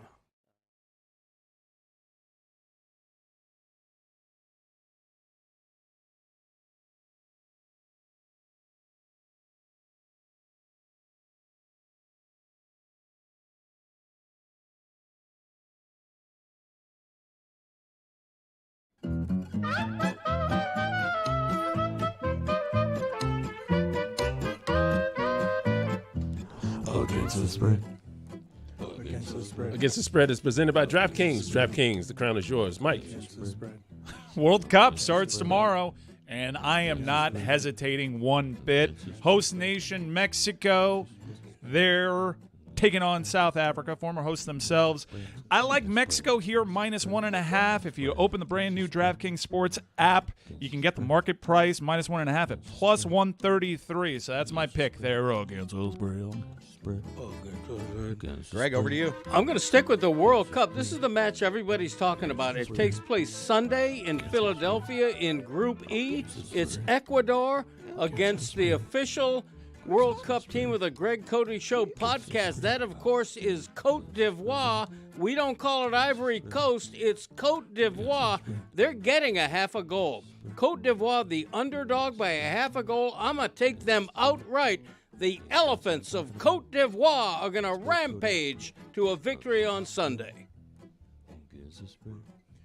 Zaslow, do you think that we have anything around here better than, and the Greg Cody Show featuring Greg Cody has anything better than when Greg Cody starts laughing and you know that for sure you have succeeded because his laughing is soon going to turn into a cough. You know it's going to turn into a cough. It's automatic choke. And it is the punchline that never fails to deliver when he coughs after laughing. It's when you know you said something funny.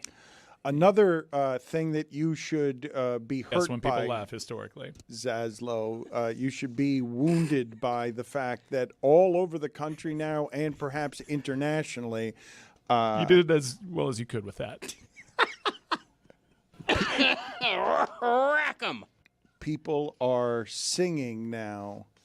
That's what I'm talking about. Like it's stuck in people's head. Your Really? catchphrase. Yes, it is. Wives and husbands are being annoyed by their significant others singing. That's what I'm talking about. It's probably my biggest catchphrase, and you're telling me that everyone is going to credit it to him? Yeah. Well, they used to be your biggest catchphrase. Mine now. Hey, that's what I'm talking about. Last outlaw. Mine now is a phrase that he used that I would make a superhero's poster phrase. Mine that I'm the captain now is the previous incarnation of that. He just shortened it to mine now. Your catchphrase, mine now. It's aggressively alpha. He's used to it. Stealing my shit. He likes it. Truth hurts. Hey, that's what I'm talking about. We got it. Hey, Butterfinger. Do you guys get annoyed when Mike Ryan says Paraguay? I like doing that. I didn't. Can I be honest with you? Yeah.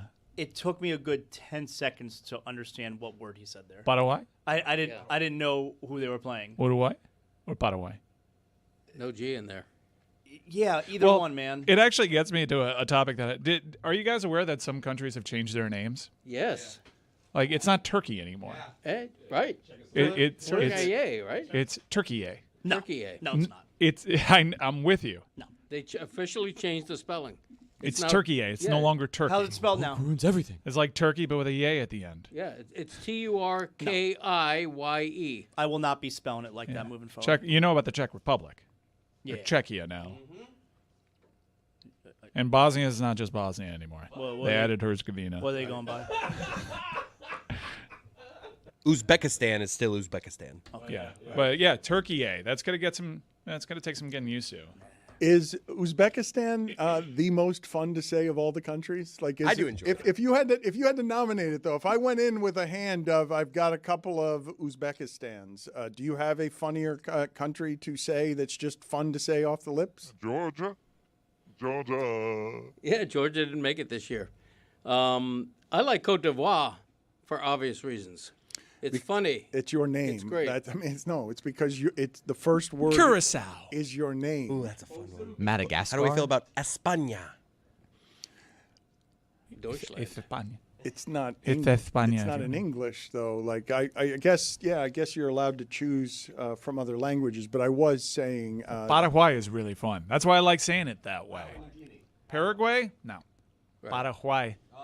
Whoa, buddy, feels good to say. Definitely how Wemby would say it. Uruguay might be even more fun than Paraguay. Uruguay. Wow. Imagine if they played. Banger name. What about Nicaragua? That's a good one. Like that. That's a good one. It's not Uruguay. but it's good. I think it's in the realm. I think Do you Nicaragua. say Chile? No. Chile. You say Chile. Is Zaz allowed Colombia. to just not say Turkey the way that it's now said? Yep. Sure can. Who gets to decide that? Zaz or the country? Be saying it the way that I've been saying it. Turkey. There is a Hang with them. On an episode of Morally Abhorrent, it was posited that Turkey got sick of not being the top result when you Google it. Get used to it.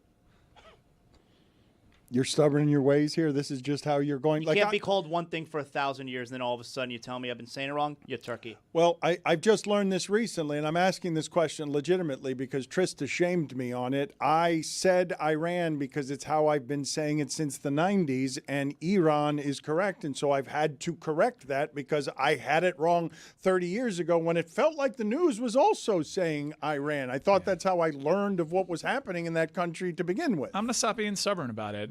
They were Ivory Coast for a long time, and then it became Côte d'Ivoire, and I just didn't feel confident in saying it. Côte d'Ivoire. What about the country that has the airways and did the World Cup 4 years ago? How you say that? Qatar. Well, but hold on. That's changed because it started as Qatar, and then we were corrected again and again and again with Qatar. That's Americanized. Yeah, I know, but I'm not. I have trouble with that, so you're going to have to settle for Qatar. Try it. Just try it. Just try it. And try it in an accent. Resist this. Don't I do it. don't want to do this. I Qatar. am Yeah, not- don't care do about it. you. Try it. I don't- Stand your ground. I feel like the way you're saying Qatar. that is as quickly as you could culturally appropriate. I feel like That's you're how they want to be called. I know, but the way that you're Qatar. the way that you're saying it sounds like a dangerous accent. that- Qatar. Yeah, don't do this, Dan. I'm not going to do Qatar. it. I know I'm good. I can pass for Syrian. I've been told that several times. Hey, are you Syrian? No. You can pass. I know. Now, I know Syria is a different country, but, it's close enough. I mean, you can't say Ivory Coast anymore. Please don't. The official name of the country is Côte d'Ivoire. It's in French. They're a French-speaking country. No chance I'm saying Don't that. say Ivory Coast. No. Côte d'Ivoire. I know what your favorite is. Libya. Georgia. Georgia.